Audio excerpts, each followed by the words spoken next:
Mesdames, Messieurs, bonsoir. Merci de nous confier sans cesse vos soirées du jeudi sur les antennes d'Equinox Télévision. L'émission, c'est Regard Social. L'idée ici est de vous permettre de pouvoir vous conduire dans la peau d'une personne qui est en manque de souffle. Ces personnes qui sont frappées par des malheurs et qui ne demandent qu'à être épaulées par vous, chers tous, âmes de bonne volonté. Regard Social se doit de pouvoir établir l'équilibre que certaines personnes ont perdu à cause d'un facteur naturel ou humain. Nous essayons de leur offrir un paradis sur terre après toutes ces épreuves qu'elles ont durement traversées. Une fois de plus, bonsoir et bienvenue à l'émission.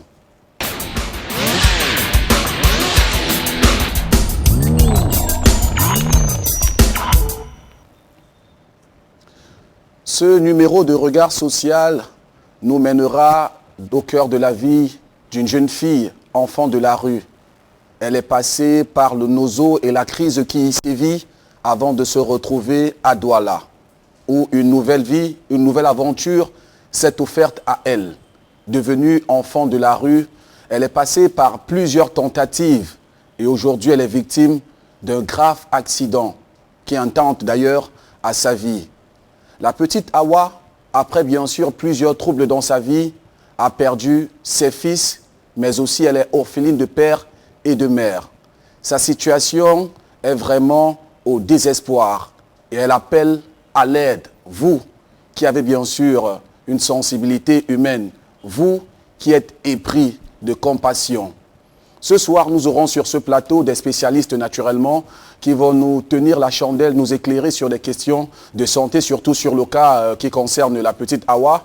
Nous aurons également des personnes qui ont partagé ses premiers jours, je veux dire sa gravité dans la maladie. Elle a été recueillie par un centre social qui fait dans l'humanisme et qui viendra nous raconter le déroulé de sa vie, du moins le récit de ce qui est de la vie de Awa. Mais avant, je vous invite au travers de cet élément tourné par l'ensemble des reporters de Regard Social à visionner et puis avoir quelques brides d'informations sur ce cas social.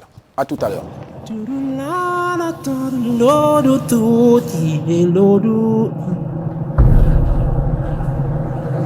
Le quartier Akwa, dans le premier arrondissement de Douala, est reconnu comme le centre des affaires et du business. La forte fréquentation de cette zone par des personnes de différentes castes sociales est justifiée. Si pour certains, ils y sont pour proposer des services ou tenir une affaire, eh bien pour d'autres, c'est pour en bénéficier. Entre ces différents profils se glisse le phénomène d'enfants de la rue, victimes à escient, parfois pas, de la discrimination et du rejet que la société leur adresse. Notre cas nous conduit dans un centre social pour enfants abandonnés. Ici, a été recueillie une jeune fille, enfant de la rue, victime d'une agression barbare, à l'issue de laquelle elle s'est retrouvée avec une blessure qui est en train de lui voler sa jambe. Je voudrais vous parler de notre jeune patiente, la dame Awa, qui a été abandonnée devant notre portail il y a exactement 2 semaines. C'était le 20 février, un dimanche après-midi, par des personnes dont on ne saurait citer l'identité parce que nous ne les maîtrisons pas. Et notre infirmière a été interpellée et elle est venue pour la ramener dans un centre de santé avec lequel nous sommes en partenariat. Et après 1 semaine, le plateau technique de ce centre, vu l'évolution de la blessure, s'est senti défaillant, s'est trouvé défaillant à l'évolution de cette maladie. On m'appelle de la maison un dimanche 20 avril, qu'on a déposé 20 février, qu'on a déposé la demoiselle Awa Susanna devant le centre. Je suis venue, de ma première vue, elle était installée, elle était allongée à l'extérieur du domaine. Elle était inconsciente. De première vue, elle avait un tissu emballé sur sa jambe droite, sa jambe gauche. C'est-à-dire, il y avait des odeurs vraiment, à distance, il y avait beaucoup d'odeurs. Quand j'ai questionné le voisinage, on m'a dit qu'on est venu la déposer il y a de cela 2 heures de temps, inconnue, une personne qu'on ne connaissait pas. Je me suis rapprochée des enfants, ils ont dit qu'ils ne connaissaient pas la personne qui avait déposé. J'ai touché le pied, elle ne pouvait pas, elle triait, peut-être accroissement de douleur. De première vue, moi j'ai mis mon diagnostic, c'était une brûlure, parce que sa peau était vraiment dégradante. J'ai alerté mon supérieur, je l'ai amené à la clinique, la première clinique. On a pris soin d'elle à première vue et c'était pas à leur hauteur.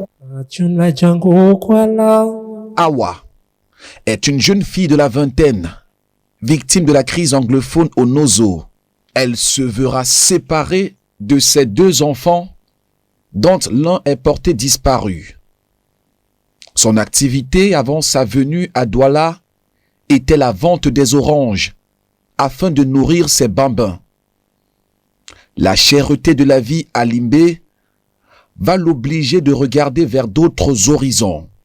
Elle va donc décider, en compagnie d'un ami, venir à Douala avec son enfant.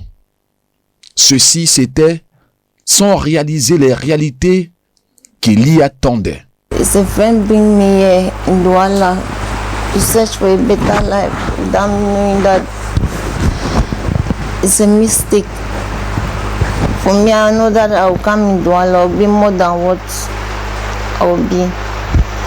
But she take me to the wrong route, and later she's the one who brought me back to Park with the money that they have joined to pay me transport. They come and help me at the park, run and go them without giving me even 100. And I was very sick. Way to say, even say that girls are running with my money was not. The few people that struggle to hear, they cannot understand what I'm saying. They're all French, Anglophone people, so they cannot understand what I'm saying. They speak the French, they don't speak English. The girls carry the money and go run away, left me there. Because I said that I will make it well in Douala. And the Nations Cup were disturbing in Limbe. Yes. During that period of Nation Cup, nobody go outside. So there's nothing to eat, no food. So I said, let me come and look and like it in Douala, since as there's no ghost town in Douala. Let me come and be here. After the Nation Cup, I will go back. Where I came here, I never did 5 days. All these things started happening to me. I was living with my son. I don't have family now. But my neighbors and my family, I'm just living, just sleep, I pay my house. Not that me, I don't even know how they have given to another person. But I'm not paid the house long. Another one I can't do a lot, look for money, I will go and pay the house. But instead, I'm feeling pains. Orpheline de père et de mère, elle aura connu les affres de la guerre. Son père, soldat, tout comme le père de ses enfants, ne reviendront plus jamais. La mort de sa mère, survenue un peu plus tôt, l'exposera à une vie de débauche. Awa, une fois à Douala, va vivre dans la rue avec son enfant dans une sorte d'entrepôt abandonné servant de couchette aux enfants de la rue. Nous n'aurons pas l'autorisation de filmer et avoir accès à cet endroit. Une expérience première du genre ne lui donnera pas le temps de comprendre les règles du jeu et de vie que cette petite communauté mène. Awa sera victime d'une brûlure par l'un d'entre eux qui avait prémédité son acte plein de cruauté alors qu'elle souffrait déjà d'une fracture. But friends, when they see money, they look at you like your sister. When there's no money, you are their worstest enemy. They speak bad about you, speak bad things about you when there's no money. So I cannot blame nobody, I blame myself. I prayed for God to wish me to be who I want to be. Then you'll see that the chief ejected stone has become the chief cornerstone. I was living with them, all of us. That Alubasa, Polo, the breakable plate broke my leg. That two friends then say, they go find money, give me at the chopper and he'll go find money. That boy, the boy they give me my follow, boy water chewing for my foot. Boy go boy water, boy the water find chewing on top my foot. And last and I saw the boy water beat me for the take lot when they tell me say my book of up pass come out. If I know go to find money to give. That's all. You will do as we say, you are worthy to be praised. Dependable, reliable God. La situation d'Awa va empirer avant qu'elle ne soit portée et jetée tel un vulgaire sac devant le centre social Hope and Help, qui lui ne pourra véritablement pas fournir assez de moyens pour rétablir cette dernière. La jeune Awa a pu dans un premier temps bénéficier d'un diagnostic du spécialiste à la polyclinique des brûlés de Daido chez le docteur Ngadje. Alors, elle était dans un tableau septique avancé avec une paire de substances qui s'étendait pratiquement de la moitié de la cuisse jusqu'au pied et avec une suppuration assez prononcée. Alors, son état général était vraiment altéré, était vraiment pâle, pour le dire. Regard social. Face à cette situation de dénigrement de la valeur humaine, ne pourra rester indifférent. D'où le SOS lancé à l'endroit de tous et de chacun afin de donner une chance à cette jeune fille humoriste par passion.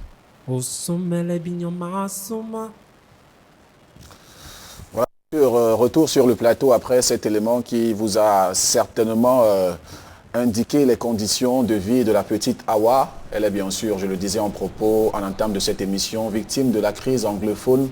Elle a essayé de chercher de meilleures conditions de vie en se rendant dans la ville de Douala. Et pour mieux comprendre son histoire, nous avons sur ce plateau Madame Alvin Sopi qui l'a recueillie, en fait du moins, qui a été la première personne chez qui on a déposé la jeune Awa. Elle va nous raconter les circonstances de la venue de Awa dans ce centre social, Open Help, également ce qui a été fait pendant les premières heures, pendant le court séjour, du moins, le temps qu'elle a eu à avoir affaire à Awa. Bonsoir Madame Alvin Sopi et bienvenue sur ce plateau. Bonsoir, bonsoir à tous, bonsoir à tous les auditeurs de Regard Social. Nous avons aujourd'hui le privilège de vous parler de la dame Awa. Et comme le journaliste le disait tantôt, je suis Alvin Marthe Sopi, coordinatrice du centre social qui a accueilli notre chère dame dont nous parlons en ce moment. Il y a exactement 2 semaines, le 20 février, qu'elle a été abandonnée au-devant de notre portail. Ceci dit, un dimanche dans l'après-midi. Nous l'avons accueillie, mais face à ce qu'elle présentait comme douleur, comme détresse, comme odeur provenant des blessures qu'elle avait, nous nous sommes rapprochés, n'étant pas des spécialistes de la santé, nous nous sommes rapprochés d'un centre de santé le plus proche qui s'est avéré 1 semaine après étant défaillant.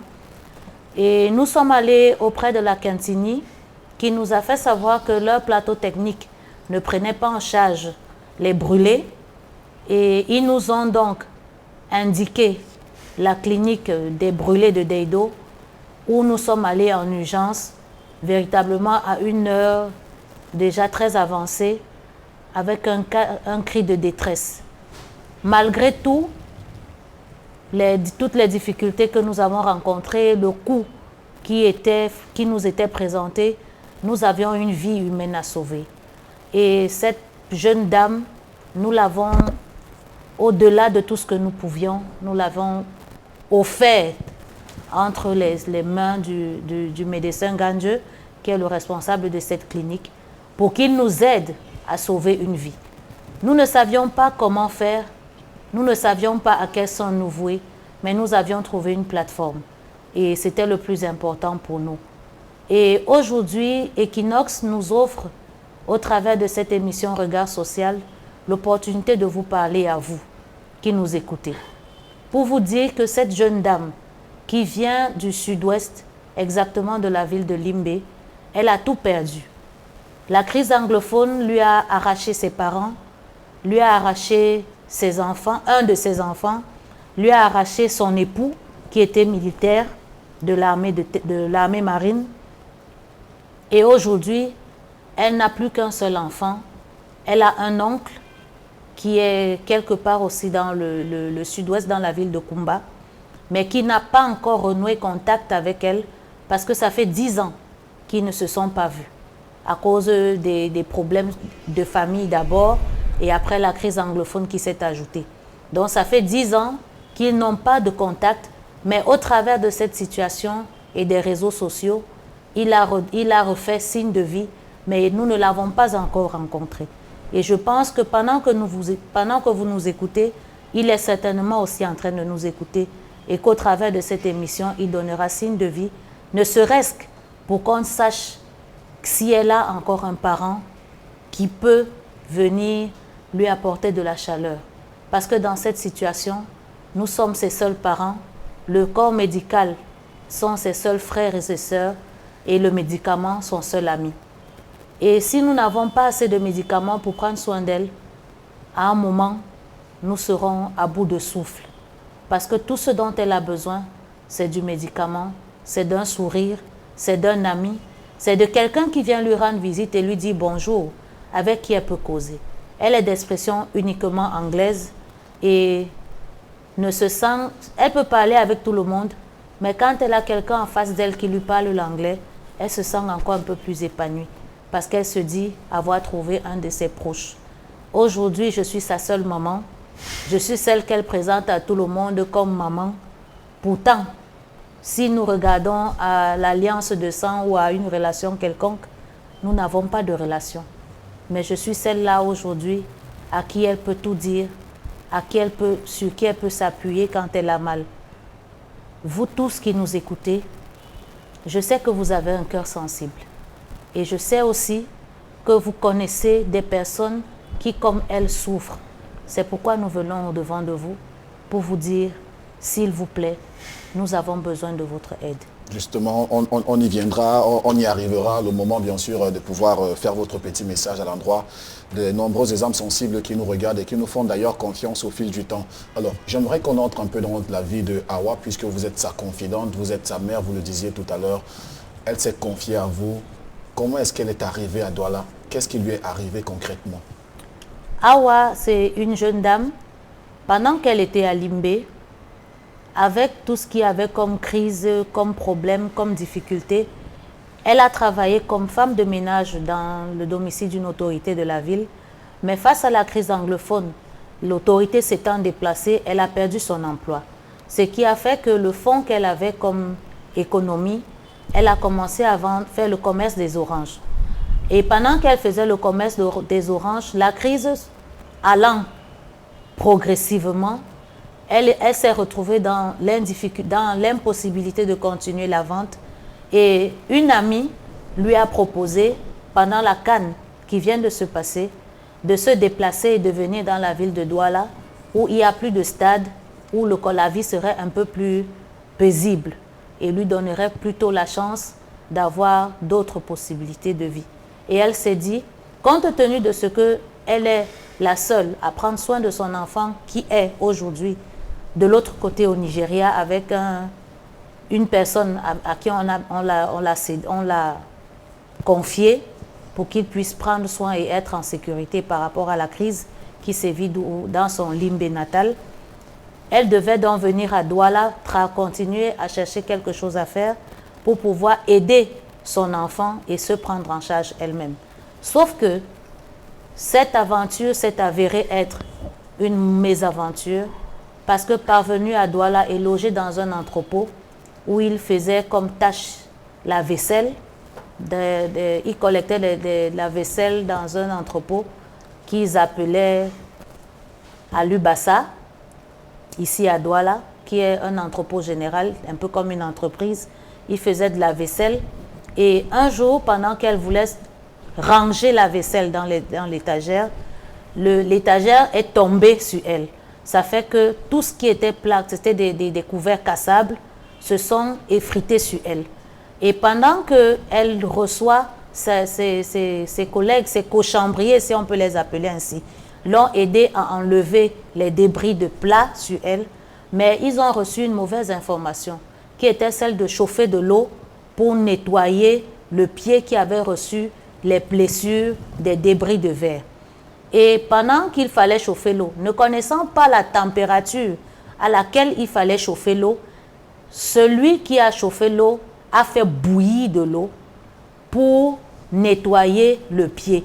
Et pendant qu'il nettoyait le pied, au lieu de le faire à petite quantité, il a versé de l'eau sur le pied qui avait déjà des blessures. Si on comprend bien, ce n'était pas un acte prémédité, c'était un accident, c'était accidentel, c'était sans intention. Nous ne saurons ici dire si c'était un acte prémédité ou si c'était un accident. D'après ce qu'elle dit, elle avait déjà un problème et il fallait donc l'aider.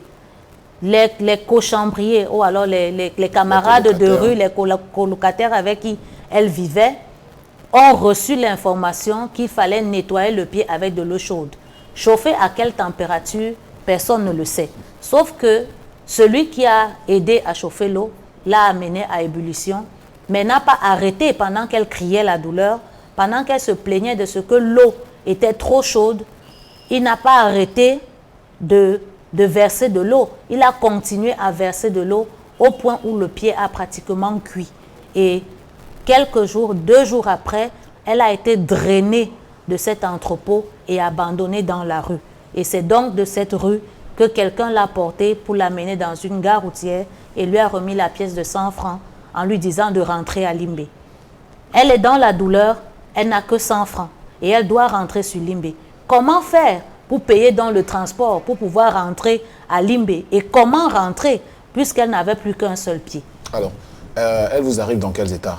Dans quel état? Après combien de temps? Elle nous arrive 3 jours, d'après ce qu'elle dit, 3 jours après la brûlure. 3 jours après la brûlure, déjà cuite, parce que le pied était quasiment pourri, était déjà, ça avait, d'après les analyses que nous avons reçues du médecin, ça avait déjà créé une gangrène, donc elle était déjà quasiment pourrie du côté gauche.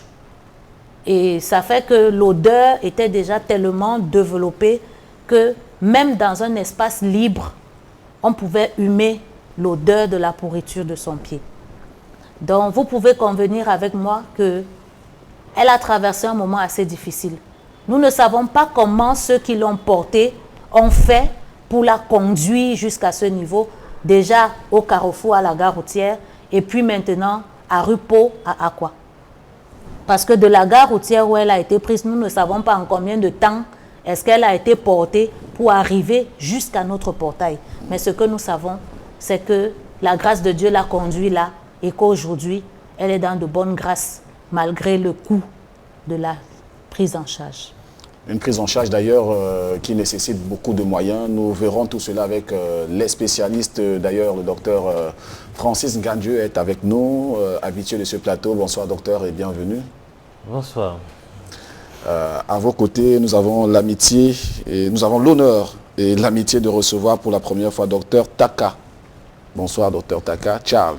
Bonsoir. Bienvenue sur le plateau de Regard Social. Merci à vous. Alors, je vais commencer avec vous docteur Ngandieu. J'aimerais comprendre comment est-ce qu'on qualifie le genre de brûleur que vous avez reçu? Comment est-ce que la patiente s'est présentée? À quel degré? À quel niveau? Déjà, quand la patiente arrive, dire que c'est une brûlure, non, je ne dirais pas que c'est une brûlure.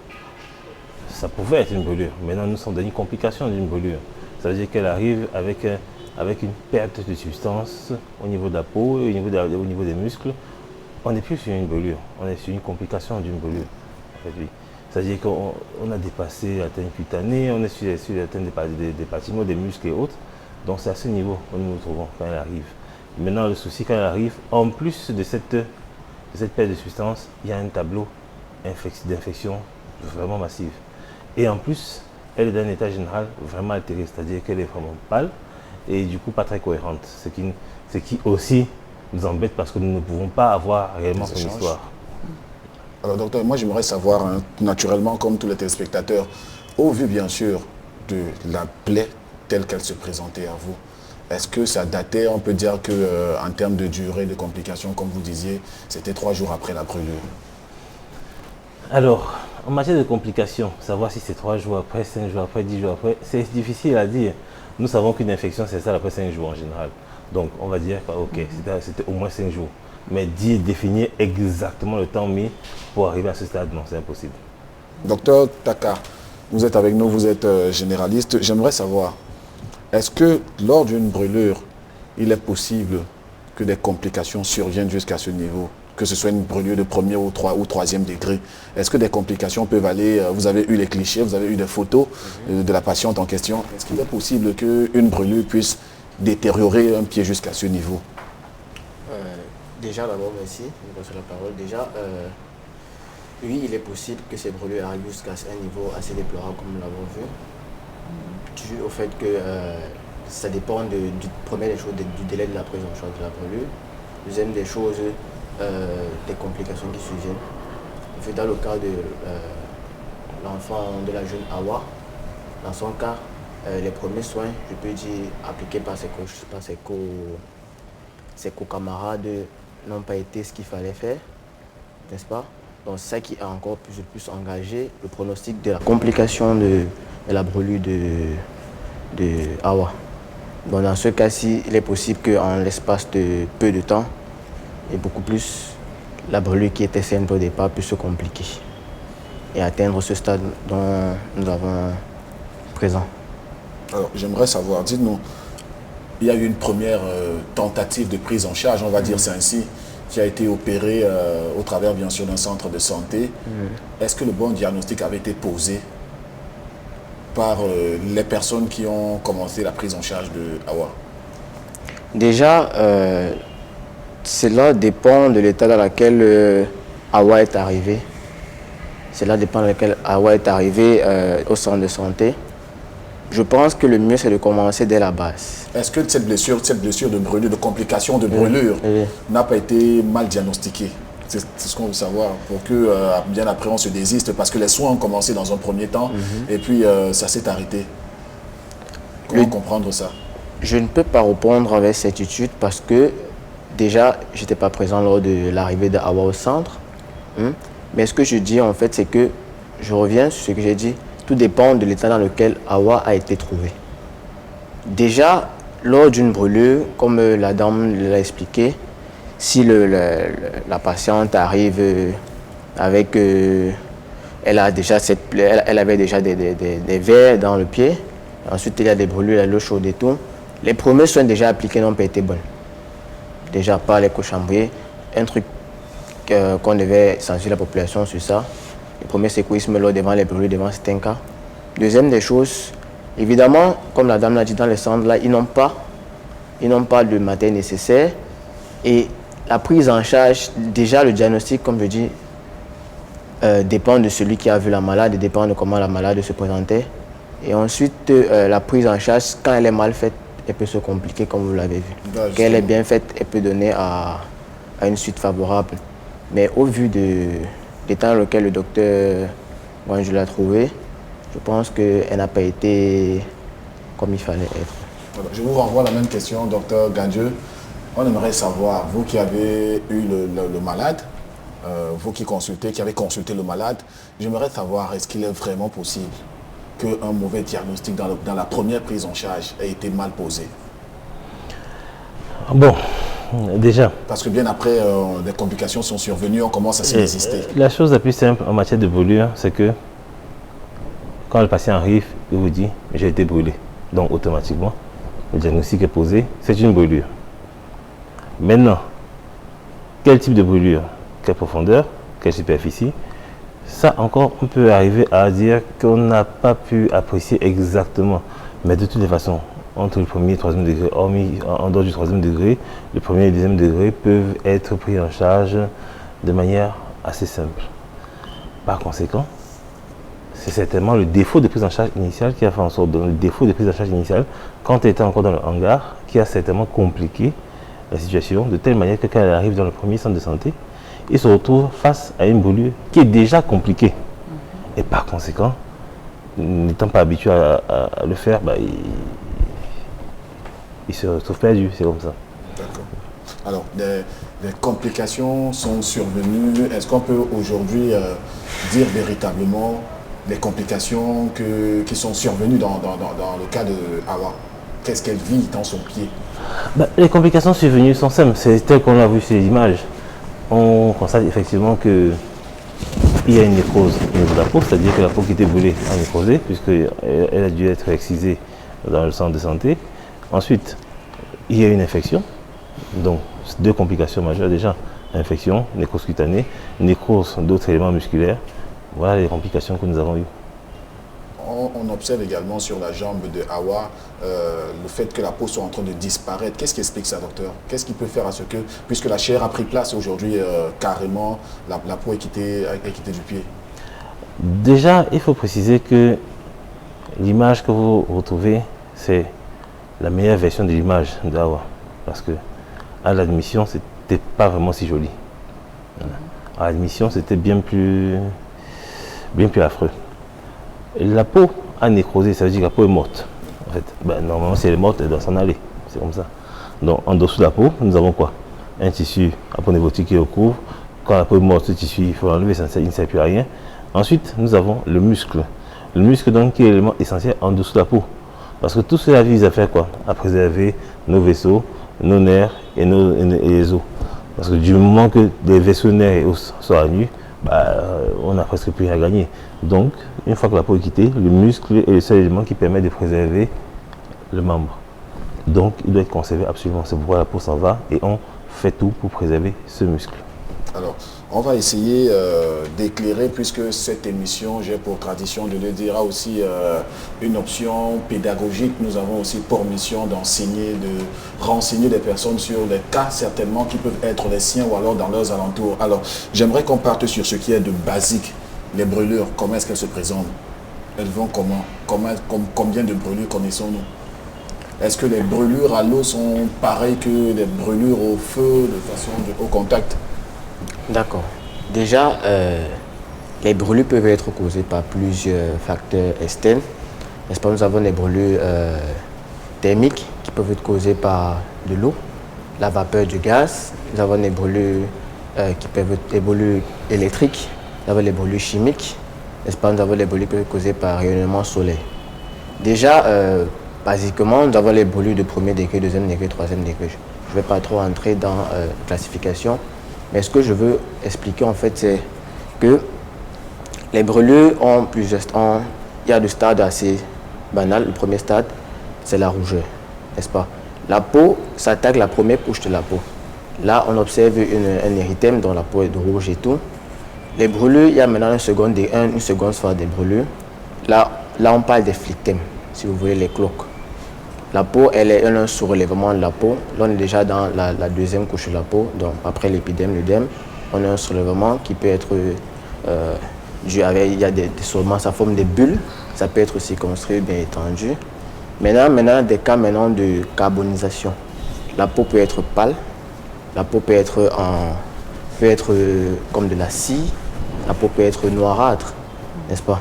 Donc, et en fait, banalement, comme tout téléspectateur peut le reconnaître, en fait, une brûlure peut être comme ça. Alors, j'aimerais savoir, dans le sens des complications d'une brûlure, est-ce qu'on peut traiter une blessure de brûlure comme une blessure ordinaire? Non. La blessure ordinaire, la blessure de brûlure, comme vous l'avez dit, brûlure, La plupart du temps, les brûlures sont causées, 90% des cas sont causés par ont des causes thermiques. Déjà, ce qu'on doit comprendre en fait, c'est que lors d'un cas d'une brûlure thermique, le meilleur geste à adopter à la maison ou bien dans nos quotidiens, c'est déjà de refroidir la brûlure à l'eau continue, à l'eau courante pendant 5 à 10 minutes, n'est-ce pas? Et ensuite... Et ça, c'est quel genre de brûlure, de quel type? Ça, c'est les brûlures, le premier degré, brûlure type thermique, causées par des agents thermiques. Ouais, c'est bon à savoir. Oui. Il convient de refroidir la brûlure pendant 5 à 10 minutes à eau courante, préférentielle, et ensuite essayer de libérer le patient en face de nous, ou bien la personne en face de nous, de ses vêtements, sans pour autant décoller la peau s'il y a des peaux qui sont bien évidemment accolées aux vêtements ou à autre chose. Et ensuite, le plus important, diriger le malade vers un centre hospitalier qui pourra prendre la suite de la prise en charge. Un centre hospitalier d'ailleurs qui détient le bon plateau technique, si je ne m'abuse. Merci d'être avec nous si vous le faites. Merci de nous retrouver si vous le faites aussi à l'instant. Vous êtes dans Regard Social, l'émission qui offre bien sûr sa tribune aux cas les plus désespérés. C'est une façon pour nous de tendre la main à ces personnes qui croupissent sous l'ombre du désespoir. Ces personnes qui sont en marge de la société, à qui on adresse un regard un peu marginalisé. Elles ont besoin de notre aide, elles souffrent en silence, elles se meurent même en silence. Elles implorent notre pardon pour que nous puissions compatir à leur cause et leur tendre la main pour les lancer dans la société. Vous êtes certainement une personne éprise de générosité, vous avez le sens de l'humanisme, vous êtes quelqu'un qui accorde de l'importance à la vie humaine. C'est le moment de réagir, d'agir en nous envoyant vos contributions via bien sûr les canaux téléphoniques qui sont au bas de notre petit écran, de votre petit écran. Et puis nous nous chargerons de pouvoir réaliser la meilleure prise en charge pour rétablir ces personnes qui souffrent et qui ont besoin d'un peu de bonheur. Docteur Ngandu, avec vous, j'aimerais qu'on comprenne, puisque vous êtes l'expert qui est à la prise en charge de Awa, qu'est-ce qui a déjà été fait jusqu'ici ? Puisque nous ne sommes pas encore véritablement entrés dans ce qu'on va constituer sa prise en charge, docteur. Oui, effectivement, on n'est pas encore très fond du sujet, si on peut le dire ainsi. Elle vient d'un tableau d'infection, d'altération d'état général, pour dire qu'on a permis à quelqu'un de marcher, il faut d'abord qu'il soit vivant. Donc, il faut comprendre pourquoi est-ce que son état général est altéré, il faut corriger ce défaut. Il faut voir cette grosse infection au niveau de sa jambe, il faut la corriger. Et c'est une fois que tout cela sera corrigé que nous pourrons maintenant démarrer la prise en charge, en fait, démarrer la deuxième phase qui consiste à faire fonctionner ce membre, à sauver ce membre. Et est-ce qu'on peut déjà spéculer sur ce qu'il y aura lieu à faire, au lieu de faire... Il y a moyen déjà de récupérer cette jambe parce que moi j'ai été sur le terrain, j'ai touché du doigt ce que cette fille Awa vit. À chaque fois qu'on touchait sa jambe, c'était des hurlements. Et au vu du tableau que son pied présentait, ça donne des frissons. J'aimerais avoir la certitude ce soir. Est-ce qu'il est possible qu'on puisse récupérer ce membre? Oui, alors Awa n'a pas le membre le plus atteint de l'histoire de la médecine. Il y a des membres bien plus atteints que cela. D'accord. Maintenant, elle crie. C'est-à-dire, malheureusement, c'est un compromis simple entre les soins les plus appropriés, c'est-à-dire pouvoir faire des soins sous analgésie au quotidien, malgré le fait qu'elle n'ait pas de moyens, c'est un peu lourd quand même. C'est-à-dire que parfois, on est obligé de faire un compromis. Le patient, il prend un peu de douleur de temps en temps, et quand il y a des grands pansements à faire, on les fait sous analgésie, et pour les petits pansements, on les fait malgré, c'est un compromis malheureux pour des patients qui n'ont pas de moyens. C'est-à-dire que la clinique accepte de se sacrifier parfois pour encaisser des frais liés à l'analgésie, à l'anesthésie. Et il y a des jours, justement, comme ça ne peut pas se faire tous les jours, donc des jours où le patient crie un peu. Donc en réalité, elle crie. Elle crie parce que ça fait mal. Et ça fait mal, c'est aussi un bon signe, parce que ça prouve que c'est encore vivant. Ouais. Donc, maintenant, quand on aura fini cette première phase, parce que cette première phase n'est pas encore terminée, elle dure au minimum 15 jours, Parce que pour régler une infection pareille avec un germe sensible à un antibiotique qu'on appelle imipenem dans le flacon coûte pratiquement 10 000 francs. Et il lui faut 3 flacons par jour. Sur 15 jours, on voit qu'on est déjà à 450 000 francs d'antibiotiques. On n'a pas encore terminé la première phase. On finira la première phase, l'infection sera jugulée et on pourra passer à la deuxième phase qui va consister plutôt maintenant à certainement faire cicatriser cette lésion. Maintenant, pour faire cicatriser cette lésion, il existe aussi beaucoup de méthodes. Il y a toujours la cicatrisation dirigée qui consiste à faire des pansements. Les pansements peuvent être différemment faits, ils peuvent être secs, humides, gras. Ils peuvent être faits à pression négative, ils peuvent être faits sur oxygène hyperbare. Et ensuite, faire un geste de chirurgie plastique qui pourrait consister soit à une greffe de peau, soit à un lambeau, soit une greffe de peau épaisse, une greffe de peau mince ou un lambeau. Est-ce qu'il est possible qu'une brûlure puisse affecter d'autres organes du corps? Naturellement. Est-ce qu'elle peut être affectée au-delà de la blessure qu'elle présente? Naturellement. C'est pourquoi la brûlure, quand une brûlure est d'une surface, d'une assez grande étendue, elle est d'abord prise en charge en réanimation parce que justement, cette brûlure affectera les autres organes. C'est-à-dire la lésion cutanée ne sera pas le premier problème, mais cette lésion cutanée atteindra notamment l'organe qui atteint le plus rapidement, c'est le rein. Donc c'est pourquoi les brûlures de grande étendue, de grande superficie, sont d'abord prises en charge en réanimation. D'accord. Madame Alvine Marthe, vous voulez rajouter quelque chose, docteur, peut-être? D'accord. Alors, Madame Alvine Marthe, j'aimerais, avec vous qui avez rencontré Awa, vous êtes presque sa mère, j'aimerais que vous me disiez un tout petit peu, vous avez échangé avec elle. Est-ce que ça allait bien? Est-ce qu'elle était cohérente dans sa façon de parler? Est-ce qu'elle avait des fuites de mémoire? Vous avez ressenti cela en elle? Merci déjà de me repasser la parole. Je serais très contente si elle disait qu'elle était cohérente. Parce que quand elle a été abandonnée devant notre porte, elle ne savait pas déjà où elle se trouvait, elle ne savait pas comment elle a fait pour arriver là. Elle savait juste que des gens l'ont amenée pour la laisser devant notre portail. Et toute l'histoire que vous avez écoutée, c'est après une semaine. Donc c'est, je crois, le 3e jour qu'elle soit arrivée dans la clinique du docteur Nganjeu, qu'elle a commencé à nous expliquer. Donc, elle est arrivée devant notre portail sensiblement 3 à 4 jours après sa brûlure.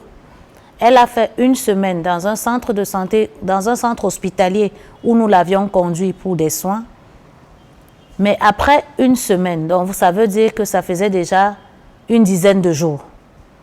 Après une semaine, quand on nous l'a ramenée, parce que le plateau technique s'est avéré insuffisant et que le centre hospitalier, le deuxième centre hospitalier où nous l'avons conduit, nous a dit qu'il ne prenait pas en charge les brûlures, il fallait maintenant trouver, Dieu merci pour le vigile, parce que c'est un agent de sécurité qui nous a dit que nous pouvions aller à la clinique des brûlés. Et là-bas, nous trouverions, si nous avons les moyens nécessaires, le plateau technique qu'il nous faut pour sauver cette dame. Et c'est comme ça que nous sommes allés vers la polyclinique des brûlés à Deido, où on nous a déjà, avant, ils ont pris soin, parce que c'était ça la première, on a payé d'abord, on a donné ce qu'il fallait pour le nettoyage, pendant que le médecin nous expliquait la procédure, qu'est-ce qu'il fallait faire, parce qu'il ne pouvait pas entamer le processus de traitement sans nous avoir expliqué ce à quoi nous étions exposés. Parce qu'il était important qu'ils nous disent un peu à quoi est-ce que nous étions exposés, à quoi est-ce qu'on s'attendait pour pouvoir décider d'entamer ou pas le processus de guérison. C'était assez coûteux. Ce n'est même pas c'était, c'est assez coûteux. Et il a pris la peine de nous dire ce qu'il nous présente, ce sont des estimations de traitement parce que le cas était tel qu'il était important, comme il expliquait tantôt, d'aller progressivement dans le traitement. Et c'est au fur et à mesure que le traitement avance qu'on saura jusqu'où on peut aller en matière de dépenses financières. Donc, le problème, nous lui avons dit, c'est vrai que c'est assez lourd, mais parce que c'est une vie que nous devons sauver, il est important que nous commencions quelque chose, quitte à ce qu'on commence à bouger de gauche à droite pour voir comment faire, pour pouvoir réunir les finances nécessaires, pour réunir le médicament nécessaire, pour pouvoir prendre soin de cette dame. Parce qu'elle était traumatisée, elle était pratiquement muette, elle était troublée et elle ne parvenait même pas à manger. Ça a fait que le premier plateau technique qu'il a accueilli a même fait des transfusions, mais ces transfusions n'étaient pas visibles sur elle parce qu'elle était troublée, elle traversait une situation telle que même quand on lui offrait à manger, la première question qu'elle nous posait c'est « Where are my daughter? Where are my children? Have they eat ?» Parce que quand on lui apportait à manger, elle nous posait la question « Est-ce que mes enfants ont mangé? Est-ce que vous savez où ils sont ?» C'était la seule question qui lui revenait à l'esprit. Et vous savez, quand vous avez mal, non seulement vous avez la douleur physique, mais vous avez une douleur émotionnelle, une douleur psychologique. Vous êtes en train de réfléchir à 10 000 choses en même temps.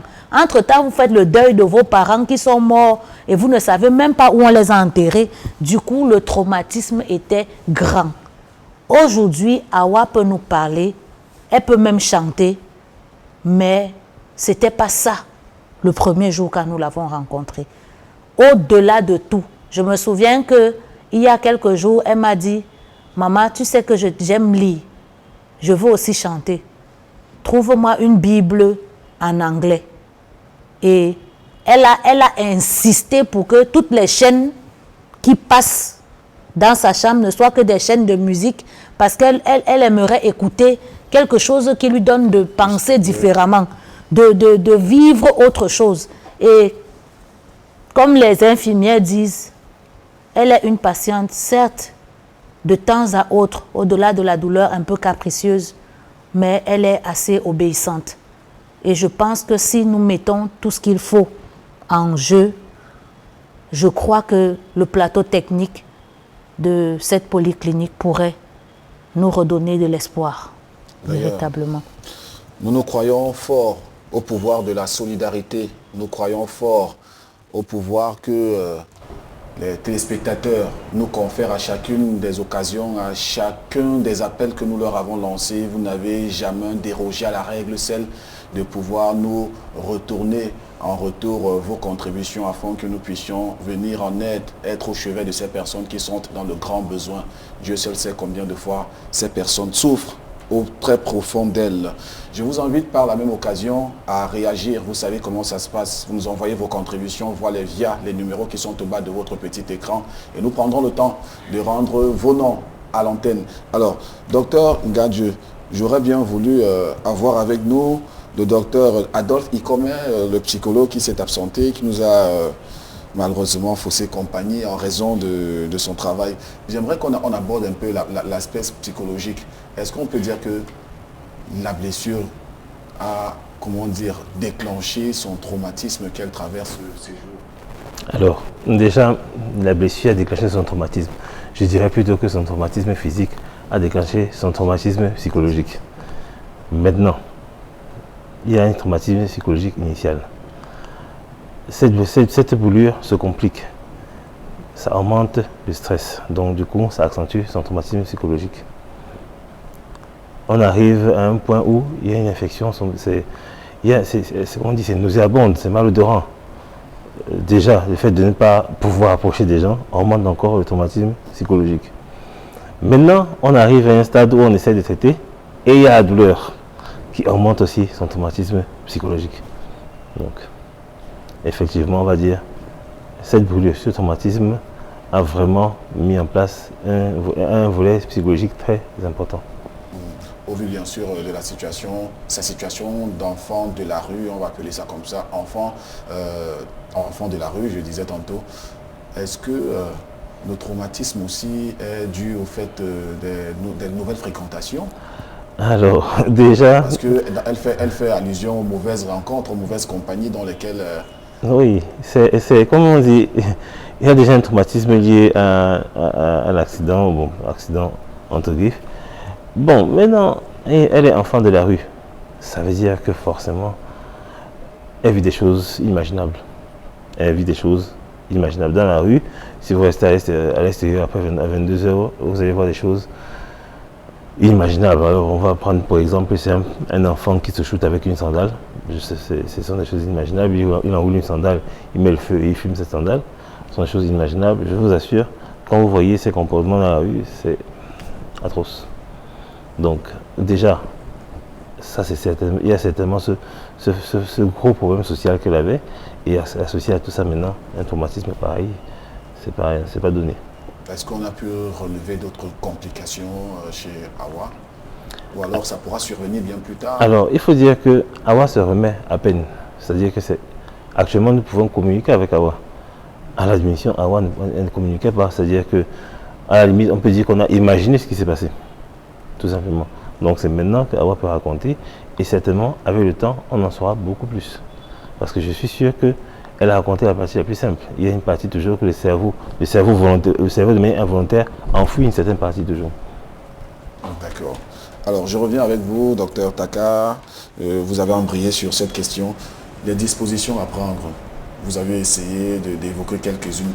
Les dispositions lorsqu'on se retrouve dans un cas où la blessure ou je veux dire la brûlure est passée de l'abcès, on va appeler ça comme ça, à la blessure.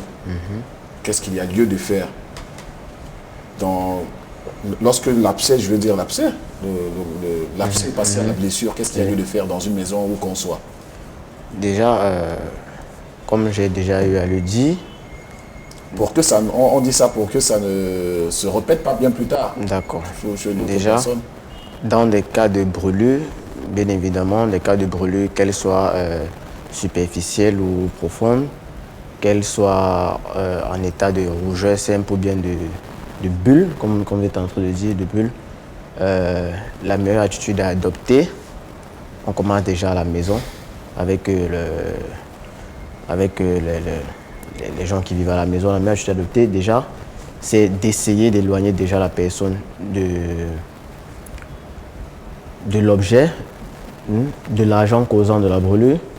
Ensuite, d'essayer de refroidir la brûlure. Et quand elle est refroidie, il ne faut pas faire l'erreur, il faut éviter de faire l'erreur du coach envoyé de Awa en bouillissant de l'eau, si possible de l'eau à 15 degrés ou à 20 degrés. Faire couler de l'eau de manière courante pendant 5 à 10 minutes sur la brûlure.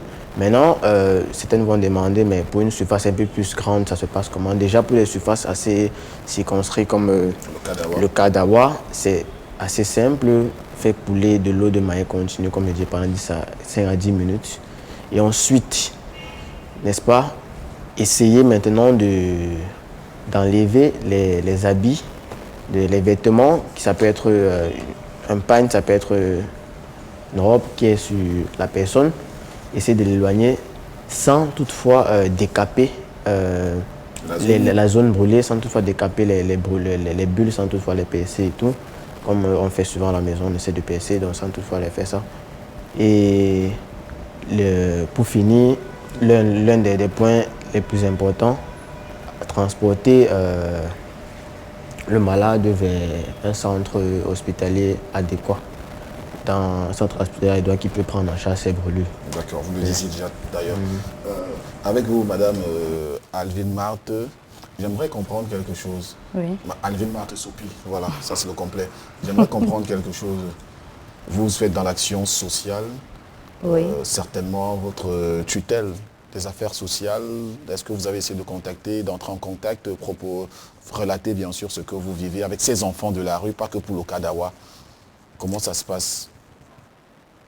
Merci. Par rapport justement à notre action sociale dans la prise en charge des personnes vulnérables, précisément dit des enfants appelés enfants de la rue, nous avons depuis quelques jours entamé le processus de rédaction d'un projet qu'on appelle chez nous un partenariat que nous présentons parce que en fonction des cas, beaucoup de ces enfants n'ont pas de pièce d'identité, ils n'ont pas d'acte de naissance, bref, ils ne sont pas connus. parce que dans des conditions soit voulues ou involontaires, ils se sont retrouvés dans la rue. Il y en a qui peuvent avoir des pièces d'identité, mais quand la pièce est périmée et qu'il faut la refaire, compte tenu de ce que nous avons souvent besoin, des actes de naissance pour refaire les cartes, et qu'ils n'ont pas ces actes, il est maintenant, ce que nous faisons, nous remontons pour ceux qui ont des contacts avec des personnes de leur famille. Est-ce que les services sociaux ne vous facilitent pas la tâche dans cette Nous nous sommes rapprochés des services sociaux et nous avons entamé une procédure parce qu'ils nous ont donné une liste d'éléments à fournir pour nous permettre d'élaborer pour ces enfants-là soit des actes de naissance, soit pour ceux qui en ont déjà des cartes nationales d'identité, pour ceux qui sont camerounais. Parce qu'il y en a qui sont centrafricains, il y en a qui sont nigériens, il y en a qui sont tchadiens. Bref, on a plusieurs nationalités. Donc, ce dont je vous parle, c'est pour ceux-là qui ont la nationalité connue camerounaise. Ceux qui sont centrafricains ou autres, qui sont venus en tant que réfugiés, nous nous rapprochons depuis quelques jours des tutelles qui s'occupent de leurs personnes pour voir comment est-ce qu'il faut faire pour pouvoir leur donner une identité. Pour ceux qui veulent bien, parce qu'il y en a qui sont venus en tant que réfugiés, mais qui ont refusé volontairement de se rapprocher de la tutelle qui est leur, si je peux me permettre l'expression, leur parent naturel, qui est la personne qui s'occupe des Nations Unies, qui s'occupe de leur cas. Maintenant, pour ceux qui sont dans cette situation, nous les encadrons, nous les formons et nous faisons des efforts pour avoir des informations par rapport à leur famille, pour ceux qui en ont, pour ceux qui ont des informations sur leur parenté, on se rapproche pour avoir des informations, pour savoir ce qu'il y a lieu de faire. Et ceux qui peuvent rentrer en famille, nous mettons tout en œuvre pour les renvoyer dans les familles et leur accorder le privilège de sortir de la rue et de devenir de véritables enfants dans des maisons. Alors, pour le cas de Awa, qu'est-ce qu'il faut faire? Vous qui connaissez mieux sa situation, de quoi aura-t-elle besoin après qu'elle se soit rétablie? Pour le moment, je ne peux pas vous dire exactement si elle a une pièce d'identité ou pas, puisqu'elle nous est parvenue dans un état tellement délabré que la seule chose que nous avons cherché à faire, c'était d'abord de la prendre en charge, de la mettre dans un cadre où elle peut nous expliquer même le motif de sa présence dans cette situation. Et comme le docteur pouvait vous l'expliquer tout à l'heure, elle ne commence qu'à nous dire. Et je pense que, comme je suis assez proche d'elle, au fur et à mesure que le temps s'écoulera et qu'elle sera assez reposée, assez apaisée, elle pourra nous dire si elle a une pièce d'identité, si oui, où ça se trouve. Si elle n'en a pas, si un parent vient et qu'il peut nous procurer des documents qui peuvent nous permettre de l'identifier véritablement. Parce que le nom, jusqu'à présent, le nom qu'elle nous a donné, Awa Api, reste encore un nom que nous recevons entre guillemets parce que nous n'avons pas la certitude que ce soit véritablement le nom, l'identité qu'elle a reçue de ses parents. Alors, lorsque vous êtes entré en contact avec son oncle, comment est-ce que vous l'avez présenté? Awa, il a reconnu c'est justement lui qui nous a donné le nom de Awa Api, Susanna. Sauf qu'il y a un autre nom qui s'ajoute qu'elle donne de temps en temps quand on cause avec elle. Bon, maintenant, on ne sait pas. On attend de rencontrer l'oncle pour qu'il nous donne l'information réelle de qui elle est. Parce que elle nous a confirmé, il y a quelques jours, elle nous a parlé de lui. Elle nous a dit c'est un homme de Dieu dans la ville de Kumba. Mais lui, on l'a eu dans la publication des images. Il est revenu au travers d'un contact qu'il a eu sous les informations. Il est venu, il a appelé, c'est lui qui s'est présenté. Il nous a donné un contact, mais je ne saurais vous donner la suite parce que depuis qu'il a appelé et qu'il a dit qu'il viendrait, jusqu'à présent, nous continuons de l'attendre. Et quand on l'appelle même, le téléphone, je voudrais dire que ce sont des perturbations de réseau. Parce que la politesse voudrait qu'on ne dise pas que quelqu'un a refusé volontairement de décrocher le téléphone. Donc nous croyons qu'au sortir de cette émission, il refera surface et nous pourrons avoir davantage de détails sur qui elle est, sur comment est-ce qu'elle vivait réellement avant, ou est-ce qu'il a des informations sur son fils, parce qu'elle en avait deux, un qui est décédé lors de la crise et l'autre dont elle nous a fait savoir que on l'a fait. Il serait au Nigeria avec un marin, un homme en tenue de l'armée de marine. Donc ça, ce sont des informations qu'elle nous a données comme ça, mais il faudrait qu'on ait des détails précis, qu'on ait des informations sûres pour savoir exactement où est cet enfant, s'il vit encore, avec qui il est et est-ce qu'il peut revenir vers sa maman. Ne serait-ce que pour cette chaleur maternelle dont elle a besoin, parce que elle se meurt de savoir qu'elle est un enfant, parce qu'elle sait qu'il y a un qui est décédé et qu'il y a un qui vit, parce qu'elle l'a confié à quelqu'un. Donc nous pensons que si cet enfant revient, ça ne fera que du baume au cœur, ça ne pourra que la fortifier davantage dans cette lutte qu'elle a entreprise avec le traitement qu'elle reçoit au travers des médicaments que nous lui apportons. Alors, nous sommes carrément au sortir de notre entretien avec vous. Oui.